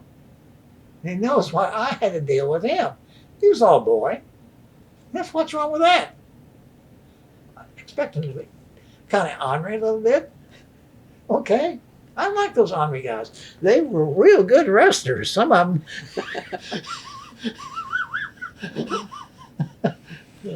Oh, my. I read somewhere you were known for your tiger tie. Will you show her that tie?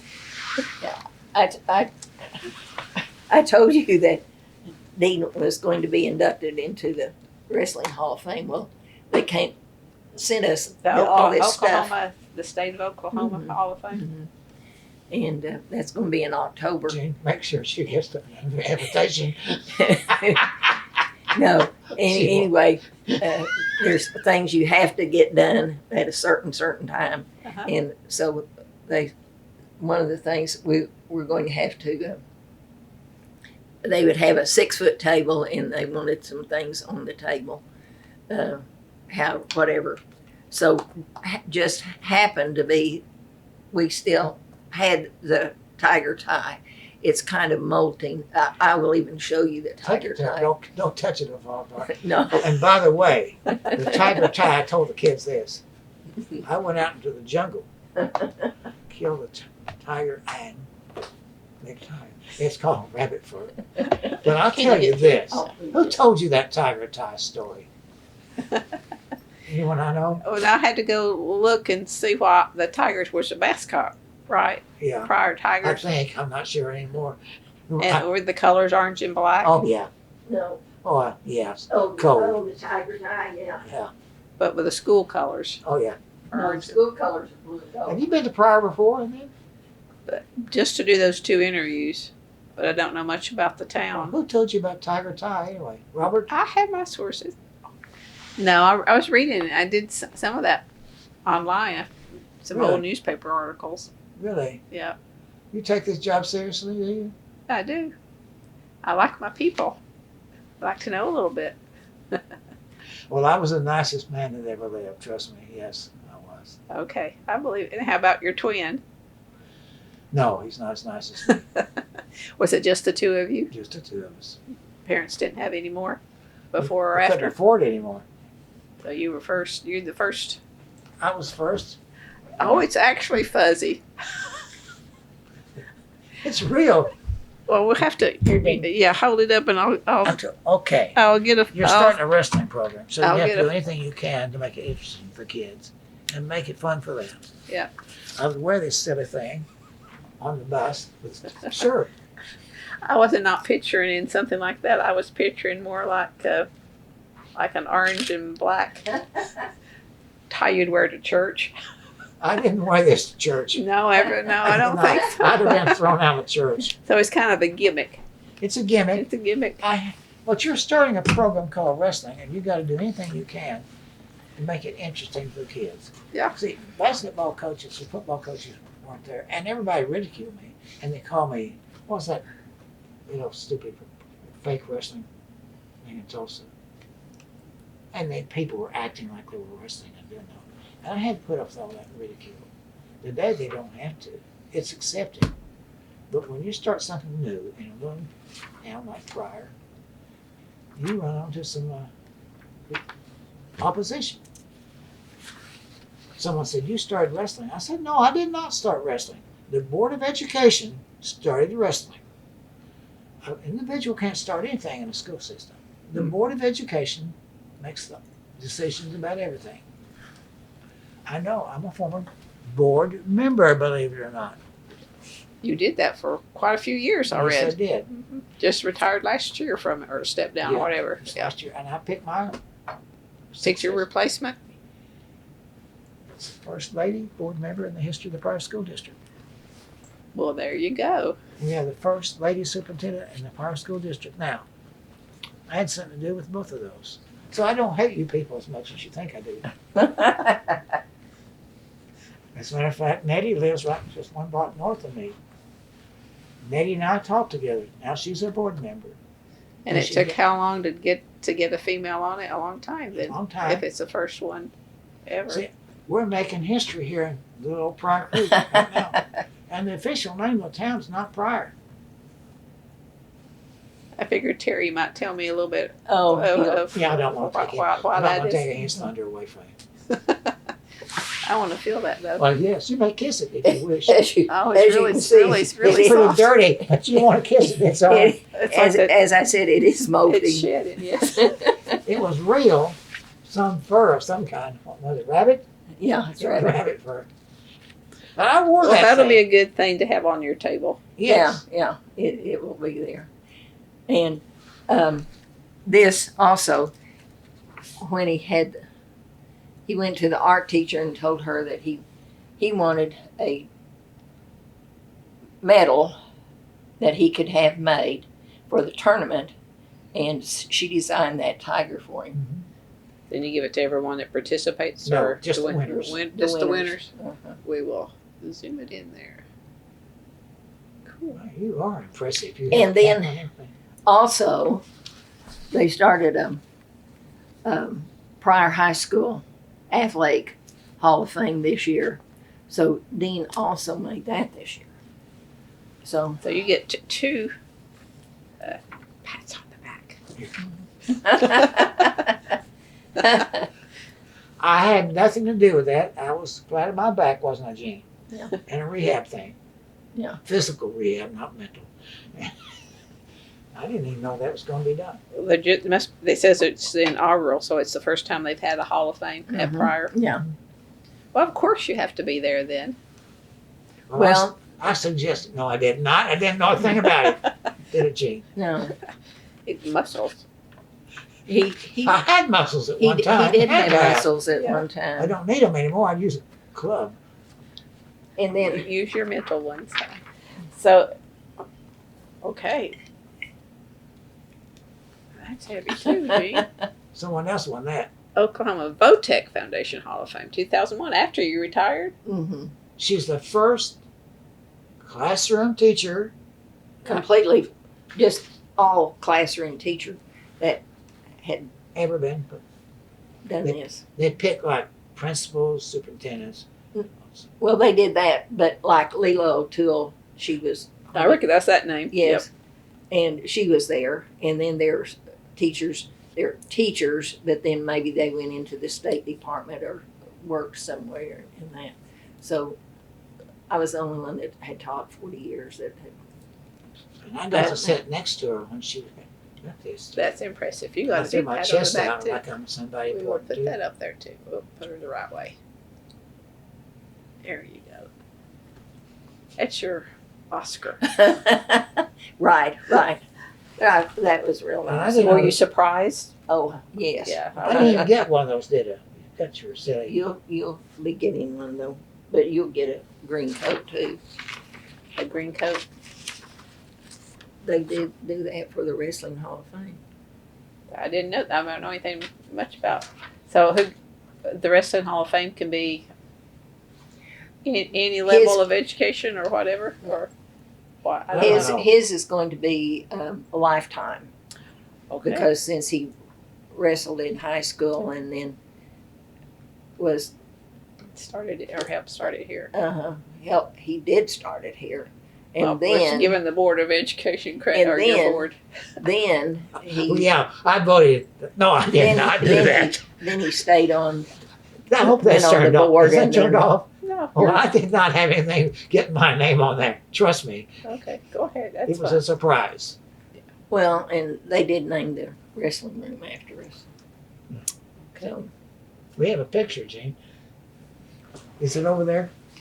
So the Oklahoma one, you will go to Oklahoma City for No, I'll go to Edmond. for a banquet or something. Yeah, there'll be a banquet and all that. Not in the West, not no. Well, Edmond's north of Oklahoma City, isn't it? Mhm. I think it's still there. I'm not sure. Yeah. I can remember Northeastern played at one time. Northeastern played football. Anymore, they call it activity. They go 1-10. And they can have a football team. But at that time, Northeastern played real football. When we have Stephen, those guys from OU and every place else. What's that? The Wrestling Hall of Fame. I mean, wrestling room. Okay.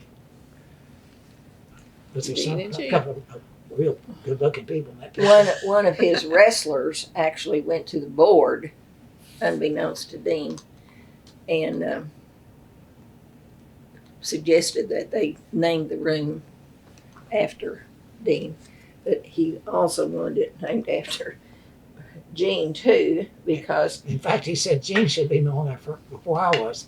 I was on the board at that time and voted to have that done, by the way. Well, the guy came up there and proposed it to the board. Couldn't be for and one against because that wouldn't look good in the newspaper. So I went ahead and that'd be unanimous. Yeah. Voted yes too. but If you had voted no, someone might have met you at the door, At the door. certain. yeah, it would have hurt Mike's feelings probably. And anyway, his son wrestled, and he didn't know. I did all the washing of the uniforms, and would fold them, and all they'd have to do is go to this little spot, and here would be their uniform. And he thought that was something that was done. Just appeared, huh? And She was a little bit of help, a lot of help. We couldn't have had wrestling without her. She worked her butt off. well, it was okay. It took both of you, didn't it? Yeah. Well, any wrestling coach probably has a wife right behind him. I don't think they'd do it without one. I think most coaches are like that. They need that Yeah. separate person too. But like football, we have 10 football coaches here. I'm just telling you, I know what I'm talking about. You don't have that many wrestling coaches around. No. You want me to put that tie over here, Dean? Well, I want to kiss Fuzzy him. wuzzy. I want to kiss him one more time. Isn't that terrible though? But Well, it used to be really, really pretty. And you wore it every time you had a match? I certainly did. Or And one every other time? wrestling coach from another school one time told me, if you wear that GD thing one more time, I'm going to cut it off of you. I couldn't believe he'd say that. Hurt my feelings really bad. It really wasn't a good luck charm. It was just something that you wanted to And do I told the every kids it gave us more umph, They bought into And it. they thought it was. They thought it did. thought it was lucky. They trusted me. They believed me. It was helpful. put on the ceremonial tie, huh? Yes. I said, this brings us wins. We will win. You got to do something. And we did some winning, believe it or not. What was your record when you I don't when you retired? I have no idea. Winning or lose, win or loss? Probably a winning record. I'd say He so. never really I kept didn't. up. Didn't keep it. I didn't keep that. And also, really, wrestling. You could be on a winning, or you could lose, but the team would win. So you were a winner, however you were. That's right. If the team won as a team, even though you lost your match, you were still a winner. The team won. The Sounds team good. won. You could have pinned your man, and they would have lost.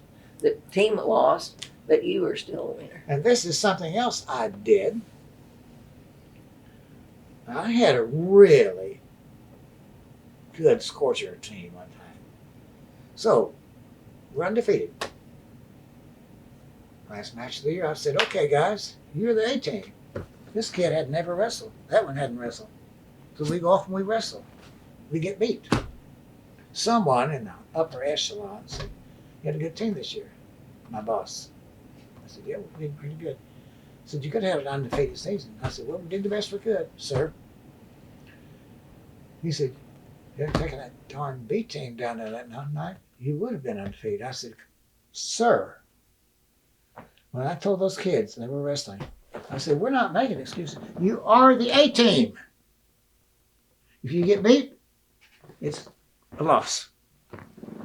I said, they were my A team. I get to pick the A team. He said, but that's not what it's about. I said, it is what it's about. I want those kids to wrestle.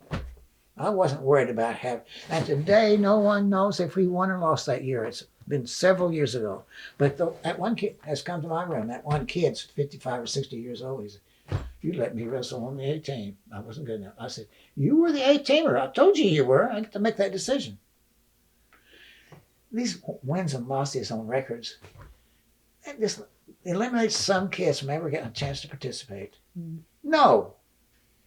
I don't care if my record was not as good as it would have been. I wanted that bunch of kids to be on that team. We didn't win that match as a group. We probably had a couple kids win. I don't remember. I do remember they got to wrestle. And they wouldn't have done it with someone else who had been coaching. Yep. There's more to being a team member than winning, isn't there? That's right. Well, they were all there. They were there and they Just came put to in the practice effort, every day yeah, put and in they the got effort. rewarded for it. Mm-hmm. I got criticized for that. You don't get any argument from me. I agree. didn't. Do you think I cared? And I didn't go ask for permission to do it ahead of time because they said no, maybe. No, I got to make that decision. I is the coach. I'm the big chief. With the tiger tie. The tiger. Hey, I didn't always make people happy with some of the things I did. I can live with the decisions I made. That's saying a lot these days, isn't it? You know, I had some kids that got mad at me and quit. And one guy said, what are you trying to do? Run off all your best wrestlers? All right, let's switch gears a little bit. You've got in your 40-something years and you decide to retire. How did that decision come about, and what have you done since retiring? You sit around my house. Well, I retired a year before he did.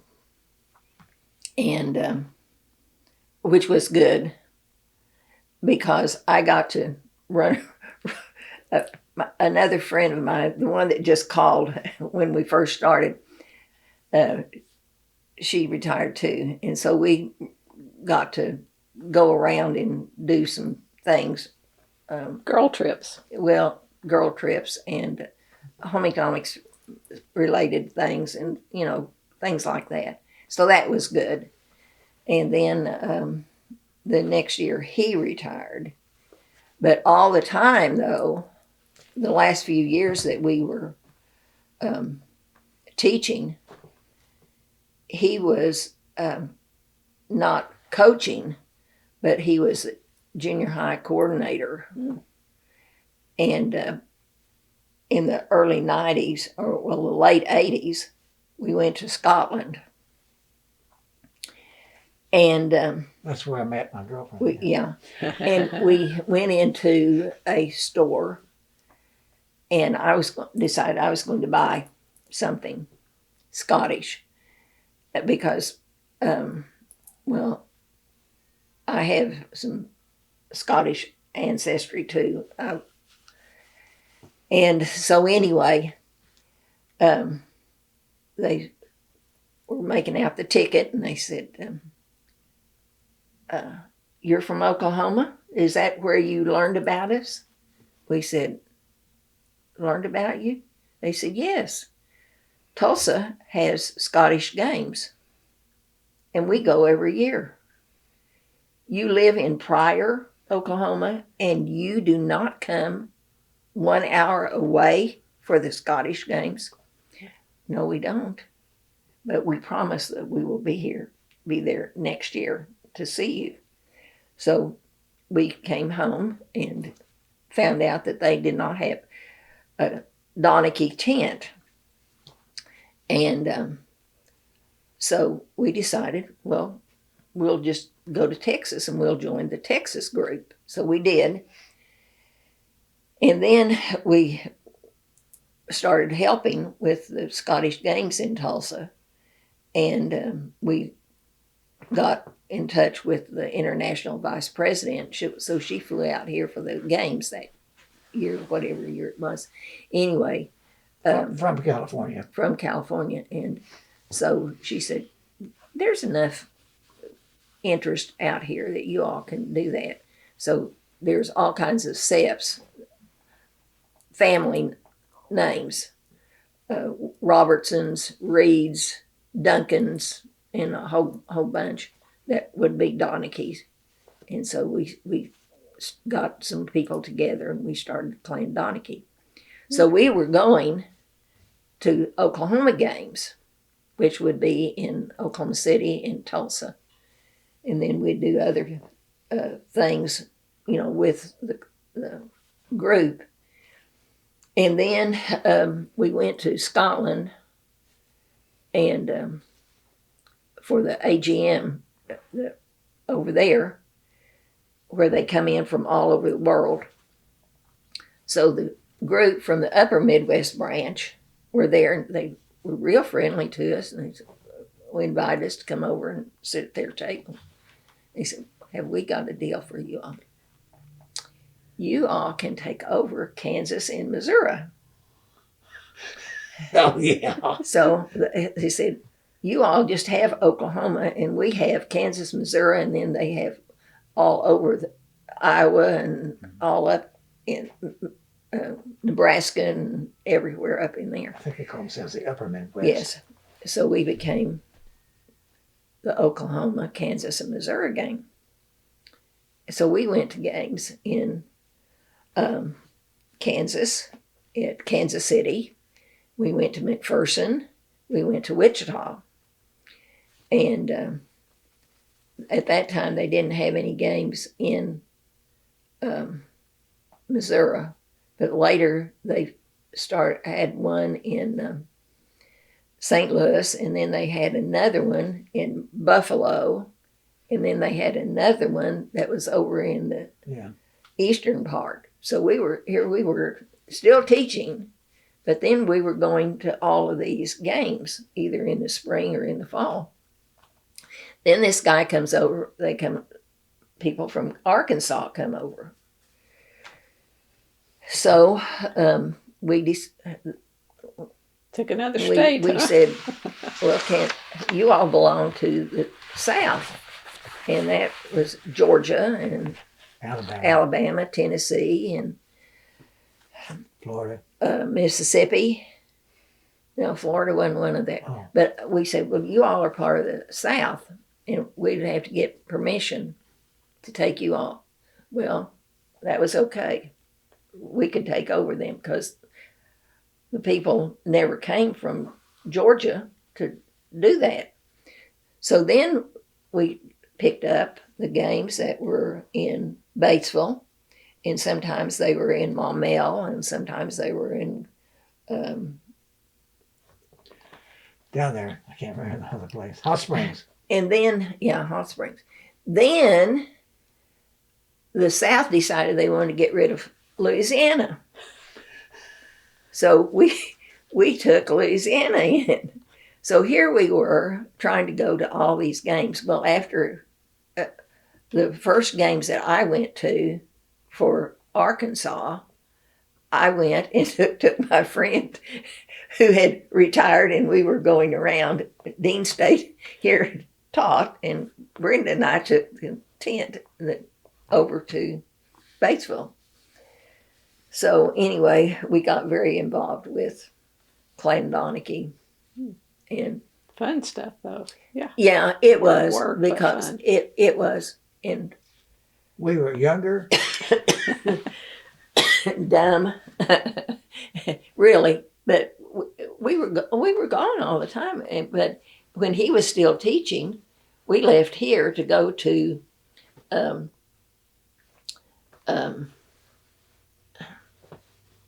Missouri, Kansas, at 6:00 one night, and it was a 5-hour trip up there. The first time that we had gone, and didn't know that we should have had gotten a room several weeks in advance, and we had to stay at this dump.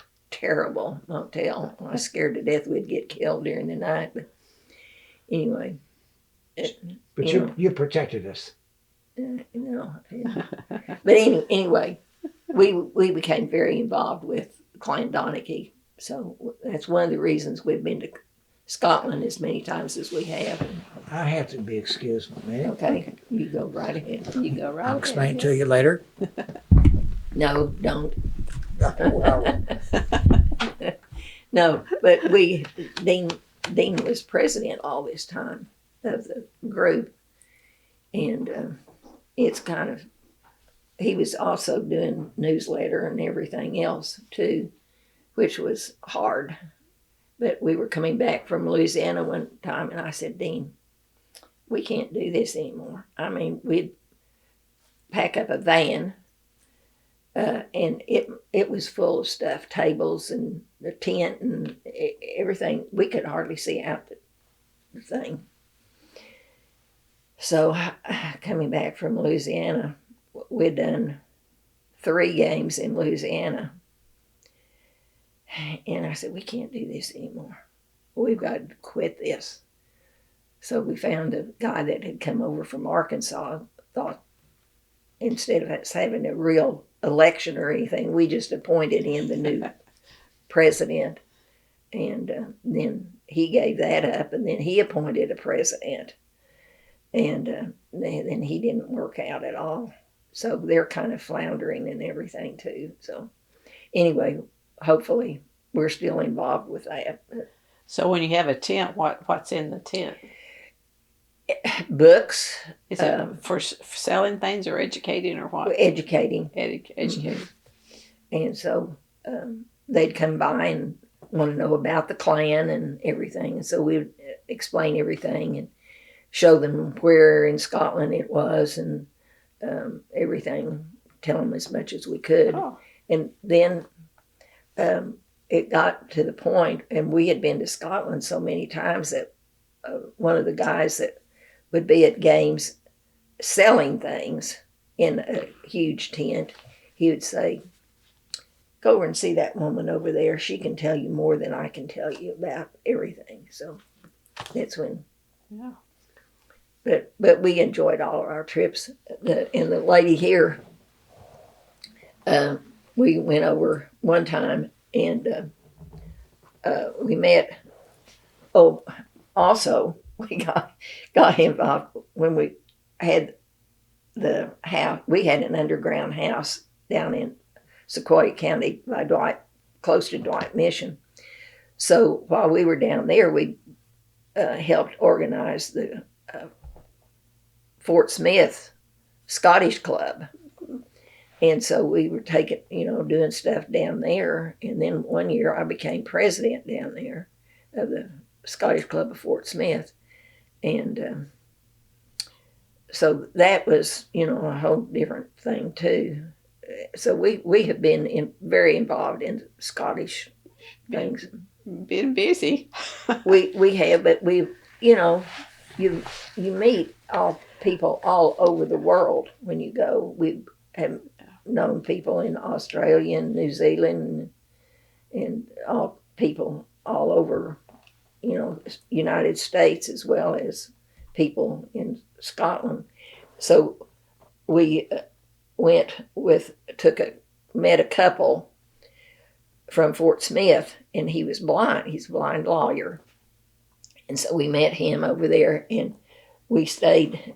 We were looking for a place to stay one night, and his wife said, "That looks like a nice place right there."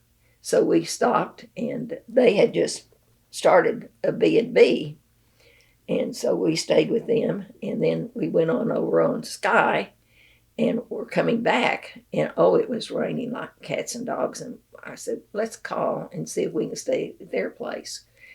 And so we did, and they said, we have one room, but by the time you get here, we will we'll find you a place to stay. Well, they were having some Scottish games in Perth, and they couldn't find us anything. So anyway, we stayed. He said, we have a place in the basement, but it's piled up because we're redoing one of the rooms, and all the stuff in that room is down there. I said, I do not care. We are staying here. No, you can't stay here. Yes, we are staying here. Well, we stayed with them then, and then we stayed with them another time when they still had the B&B. Then it was too much for them.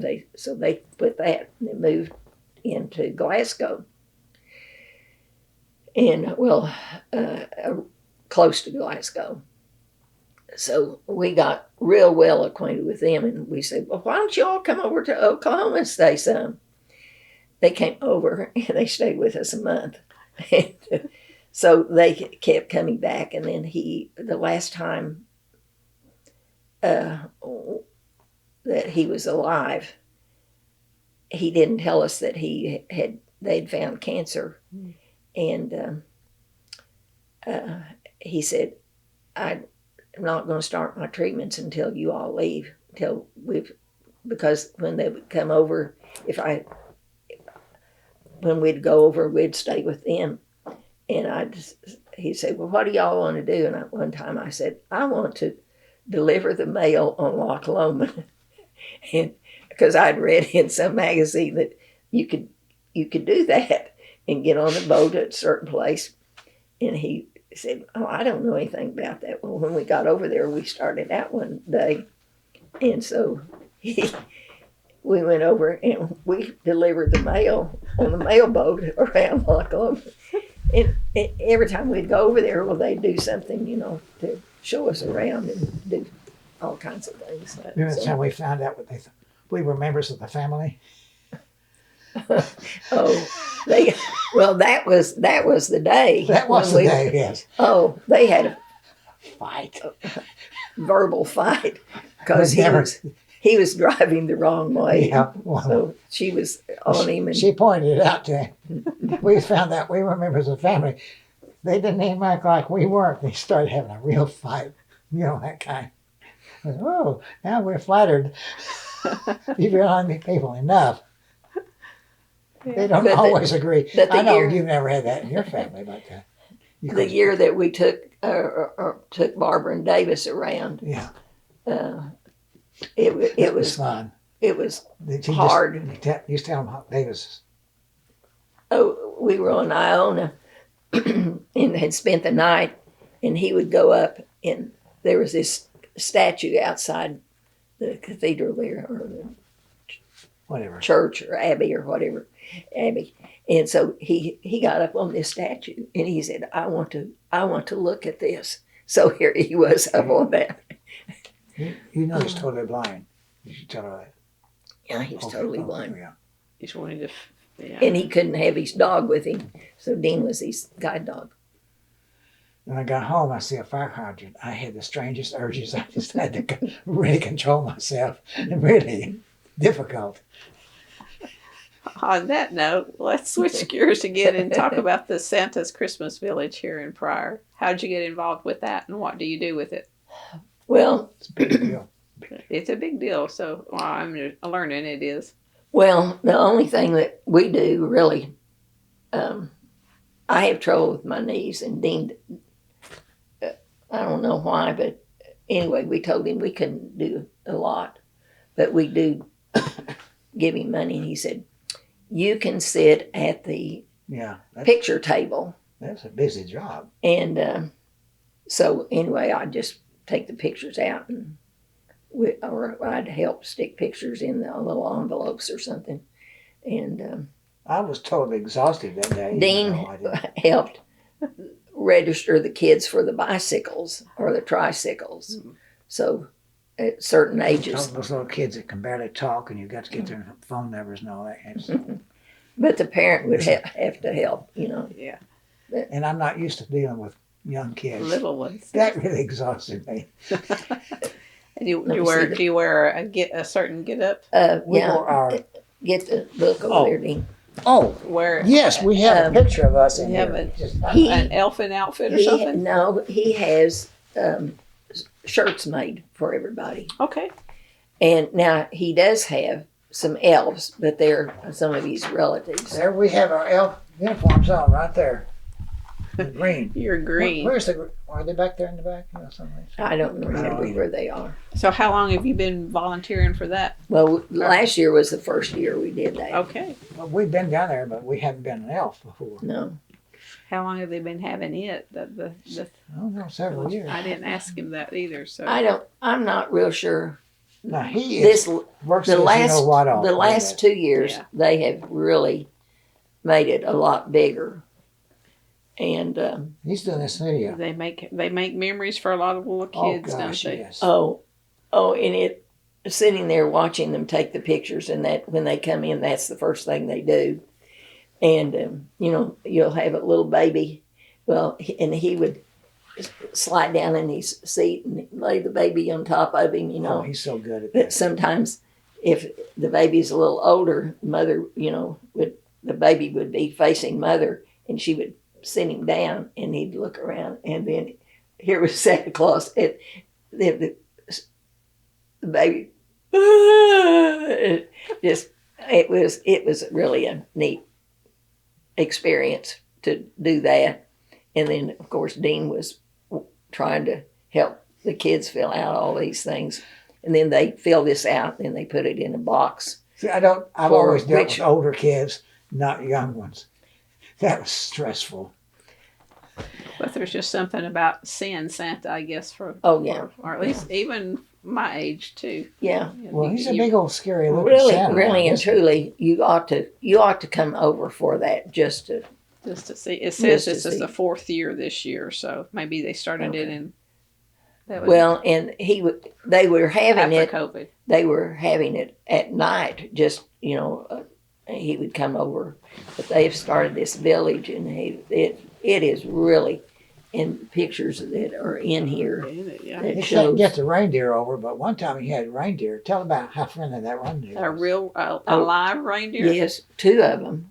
And what would that one do? This one, We'd rear up. he would. The fence was high, Way up and there. he would rear up on that because the man would give him. Candy. Well, it was Something. It was a spoiled, rotten brat. a cookie of some kind. Some kind. And That thing wanted it. he was feeding that thing cookies and everything. Lines around the block to get in. Yes. Looks like. Oh, yes. That's well attended. And he does it for he gives every kid who goes to school in Mays County, he has cards that tells when it's going to happen and everything. And every kid that goes to school knows when it happened. And if the kid has, can't be around a lot of people or noise or anything, he lets those kids come in at a certain time before everything starts, and they don't have to stand in that line or anything. So it's really... See, I've known this guy for a while. He was a very shy kid. I had him in class. And I found out yesterday he was scared to death of both of us. Well, he should have been. I tried to get him, kill him one day.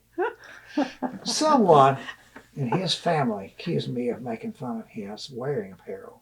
Hmm. That's a GD lie. I never made fun of any kid with the clothing they wore. And that one old woman came up there one time, and she's on my butt. I hated her. So I said, why don't you go down and tell the principal how bad I am? Before she went right down the hall. Like the principal, are you the one that sent that old crazy woman down here to see me? And I said, yeah, I sure am, John. Got her out of my room. She came in and attacked me. But there's all the bicycles and... I haven't made Takes fun a of your lot of wearing work. apparel yet, have I? Well, I will probably for the days on it. Mhm. You have your hands full, don't you? I do. A lot of work and a lot of a big heart Oh my, he's so wonderful. to The do it. Arts and Humanities sponsors it.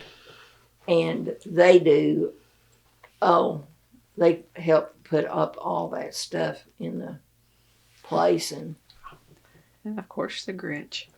You yeah, gotta have the Oh, Grinch. he's a terrible, mean guy. that and he's a Grinch. nephew. He's a nephew. He walks around, wears that. December 7th. I'll have to put that on my I calendar. bet you do. I Really, bet and, you show up too. really and You will truly, never come back to Pryor after this day. really and I don't truly, know. if you come, Yeah. don't stand in the line. Just go up and tell them Who you are. that Yeah. you have been invited by Santa Claus to come. And I'll just say I've been invited by the Robertsons. Right. Your names Right. carry as well, much as yeah, Santa's, of course doesn't it does. well, probably not, but anyway, I don't know why I'm not mayor. I wouldn't And have that You job. could have been mayor. the chair, I Yeah, wouldn't made have that by- job. Are you listening? one of the former teachers here, and Yeah, the town and then town pulls together for it. And oh, cookies. She was telling me a little bit about Mhm. the cookies. Someone helps her make those. No. So we're talking about Christmas. Before we wrap up, you were telling us about your Christmas cards. Let's talk a little bit about, because that's a dying activity these days. How many do you send out each year? somewhere between 200 and 250 And when do you try to send those out? the day after Thanksgiving. So you hand address all of those? Hand address them all and sign all of them, and we usually do some kind of a newsletter. So print that off. You don't have to write it No, all over. don't or write just it. We Fold it, print put it in that. there. Heavens, no, we don't And, write it. And where all do they go all over the United States, or mostly They Oklahoma? go all over the United States. I send one to, I used to send 3 to Scotland, and I sent one to, Where's that picture? Oh, um, her picture. We sent that Jim and Houston. yeah. And do you get as many in return?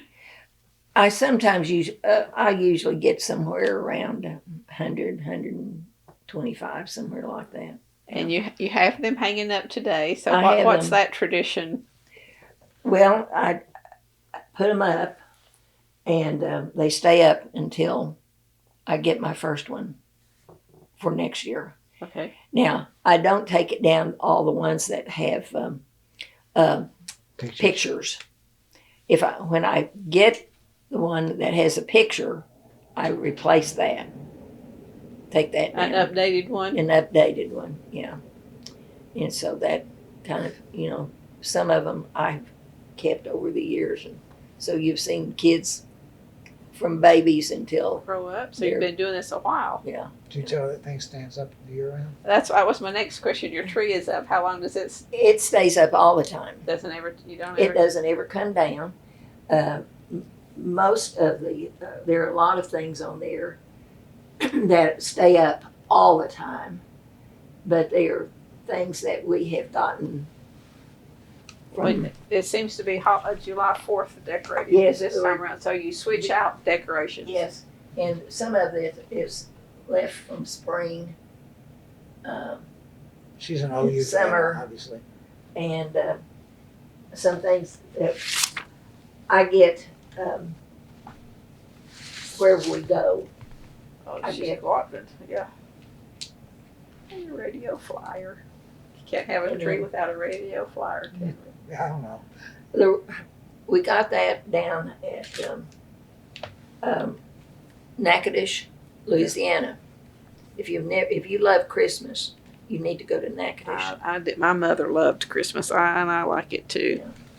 And then here's one from Virginia, and Oh, I like the then block. of course Betsy Ross, and here's George and Martha, and have So do you do a pickle?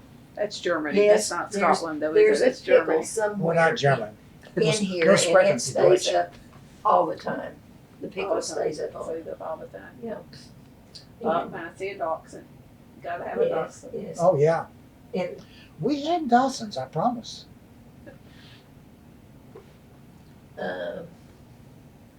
then I also get the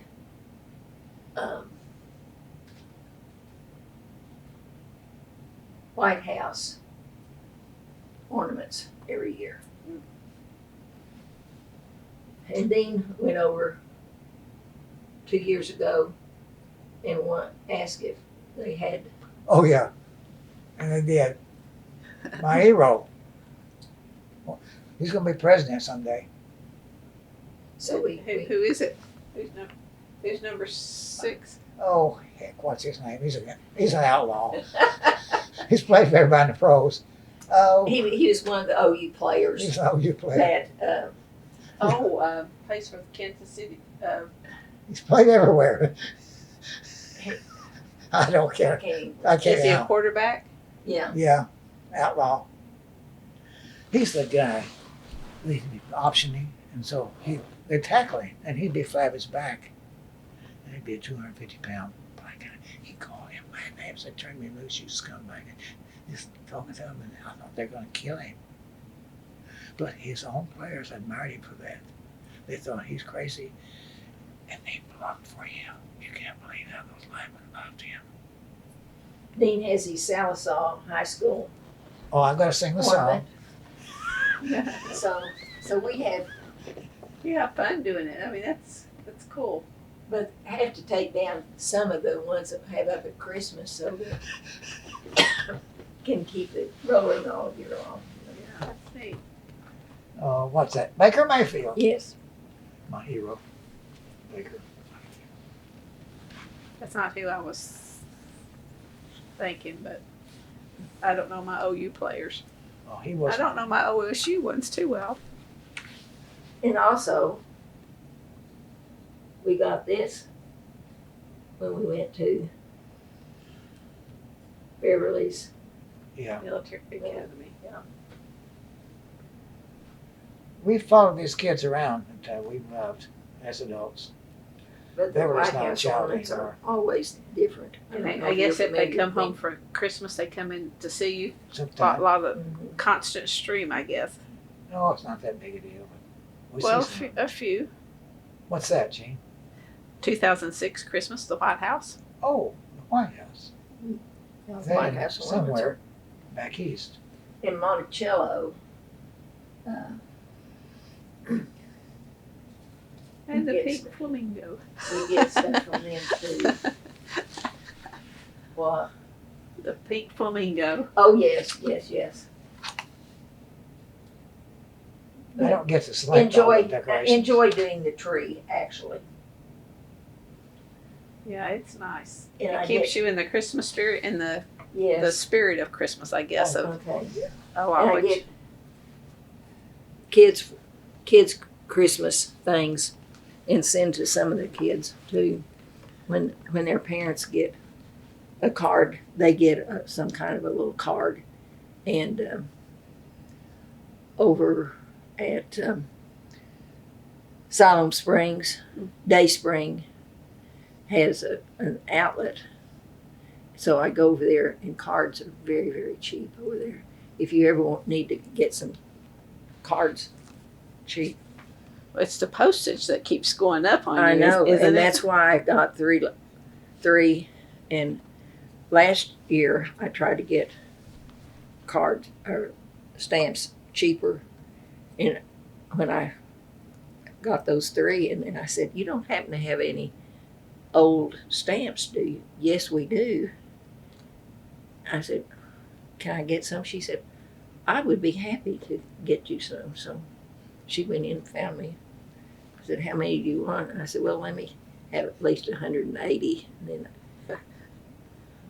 because I hated to buy three rolls and then 200. And you can't get Christmas stamps in rows, can you? It has to be It has to be. the forever stamps or whatever they're Mhm, calling them these yeah. days. And I got also the international stamps because they were going to go up too. So Well, it's a neat tradition to keep, I Yeah, think. yeah. All I right, enjoy it. ladies and gentlemen. Unless there's something else you want to tell me, we will wrap it up. Did you want to know anything about the when Dean was going to Ole Miss? Oh, you can tell. Robert had no. Yeah, Robert had told me to ask. Oh, okay. Yes. Yes. Okay, So go about Dean going to. yeah, when Okay. all that turmoil was going on. Yeah. What you recall? Turmoil. Do you want to tell it or not? Well, I don't know. She's interested in it. For historical purposes, someone would be. But I was down there in classrooms full of tear gas. You get emotional. You're taking notes. You cry a lot. You can't prevent it. It's coming out of your nose. It's coming out of your eyes and everything. They had this little riot. So you say, well, I bet they shut down school then. That was on a Sunday. Monday morning, I was taking notes in classes. They said, we will not shut down for those. And they gave them bad names, the Yankees that came down. The thing is, I don't think they can legally do this today. Some lives are more important than others. On that Sunday night, they emptied every girls' dorm and every sorority house and sent all the female students home. The male students didn't get to go home. Now, there'd be a lawsuit today over that. If my son's life's not more important than that, you know what I mean? But at that time, and they sent every female home for their own lives, safety. There were bullets in the air. Hmm. There were you seen those you see them where they have a ride somewhere back east and they're firing those things that spin like that. Well, I saw them a long time before I saw it on TV. It just fills the air with tear gas as it spins. Those kids were so crazy. They're hot. They'd pick them up, their hands would be scalded, and throw them back at the guys that fired them. They had to do it. It was just all hell broke loose. They didn't declare martial law, which they should have done, but they had the National Guard there. Now here we have intersections, right? You have them back home. The only way you go through that intersection is when they waved you across. The guys with bayonets will let you know when you can go across and not go across. No martial, that was probably illegal what they did because I think now legally you can declare martial law and then enforce those rules. They didn't declare it, but they enforced it. And the guy that, over all that mess was about that much taller than me, James Meredith. This guy, this black guy, they would be throwing things at him. He wouldn't even look up. Or if he did, he'd smile. They'd throw those white people so mad they wanted to kill him. They would escort him into a cafeteria, him alone, at a table. They would throw brickbats through there. His bodyguards would grab him and leave the room. Only he would leave the room if they dragged him out. He would not move, acknowledge that they were there. That really bothered me. He had more courage and good sense. Now they've erected monuments, statues of him on that campus. He saved them. And his children and his grandchildren have gone to school. Yes. Yeah. And they have a James Meredith Awards and all that. But at the time they went to kill him, he saved them from being in another century. He forced them. He didn't have anything to do with NCAA or any other black organization. He wouldn't even go to black churches down there. They hated him, the black people did, but he made it possible for them to go to school there. He was so different.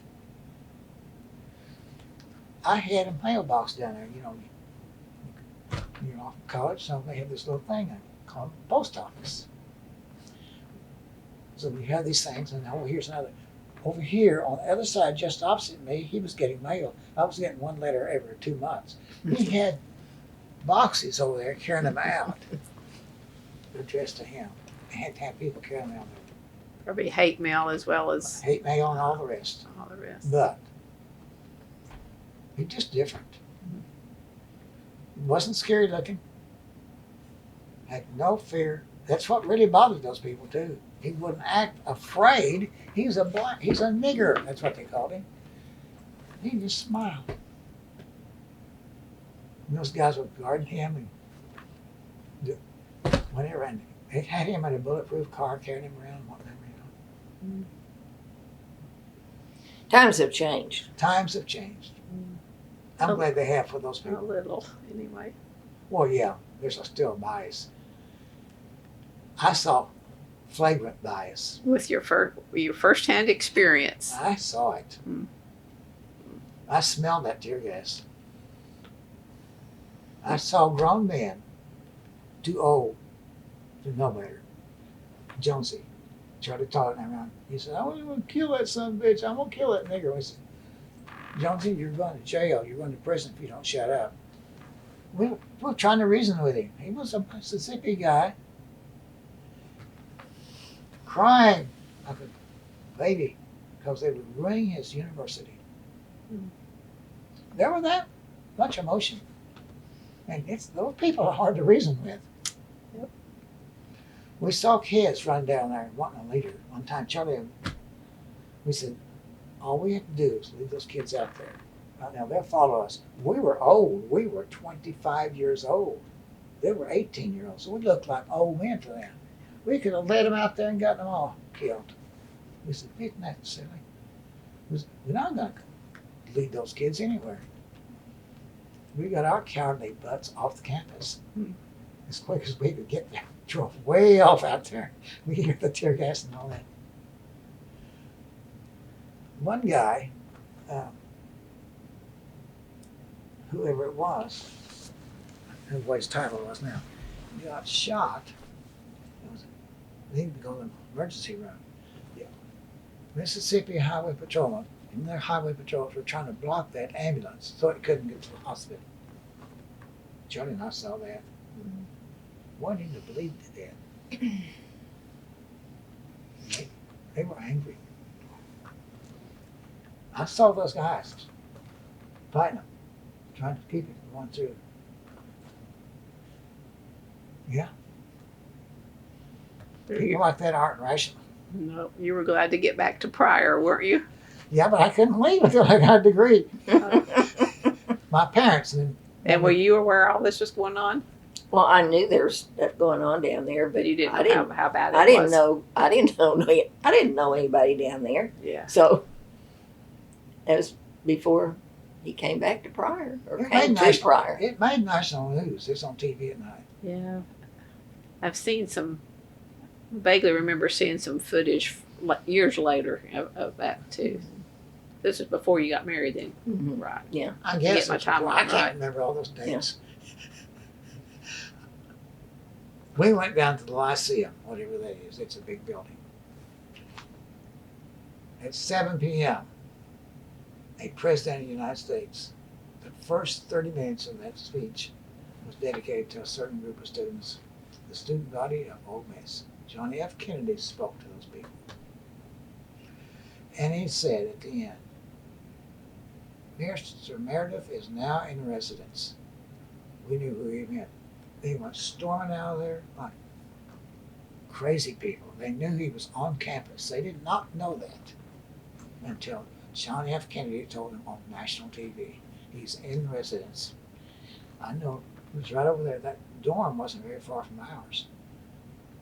And they had people, bodyguards everywhere protecting that guy.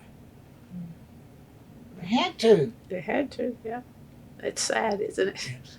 And the next morning after that ride, I walked around the Lyceum. That whole building was there in 1854. I think that's when they built it. And federal marshals, they all had helmets on. They brought in 400 of them and surrounded that building, unarmed, because that guy was screaming at us. We looked at him, he had a big dent in his helmet. Of course, he wasn't mad at me and Charlie. Just, yeah, he said, son, I hit him. He said, and they took my weapons away from us. And it's a good thing they did. Those guys would have started killing people. They brought those 400 guys in there, and then someone disarmed them upstairs. So they all had to turn their weapons in. And they stood out there with bulletproof helmets, and of course bulletproof vests. None of them got shot, but that one guy got hit in the head. But I saw the dent in the helmet. He was cussing like crazy. He's just ugly. That's a memory you'd rather not have, isn't it? Yeah. That whole, I just saw it. Couldn't Yeah. help it. I was going to school there. Oh, that day, I don't know what class it was. 8 or 9 o'clock. Went in that room. Lecture. No girls in there. All men. Tear gas so thick you couldn't breathe. They said, you're not stopping our university from having normal classes. No girls in classes that day. Which is illegal probably now. I don't know. You call that discrimination, I guess. they would. But did you find out what you wanted? Or- Yeah, you've done great. Yeah, it's fine. I just your life in a nutshell. So yes, it's been great. Did I not have anything to say that's really important to you? Oh yes, most of it. It's all good stuff. I appreciate you sharing it with me. Yeah. I'm serious. Our life has been interesting. It really has. And we're glad that we did the traveling when we did. Mm-hmm. You know, back in the days when you were supposed to go to teachers' meeting in Oklahoma City, one year we didn't go and we felt real terrible, but we went to New Orleans for the King Tut exhibit. So Oh, More King Tut. educational. Yeah. I don't care about that.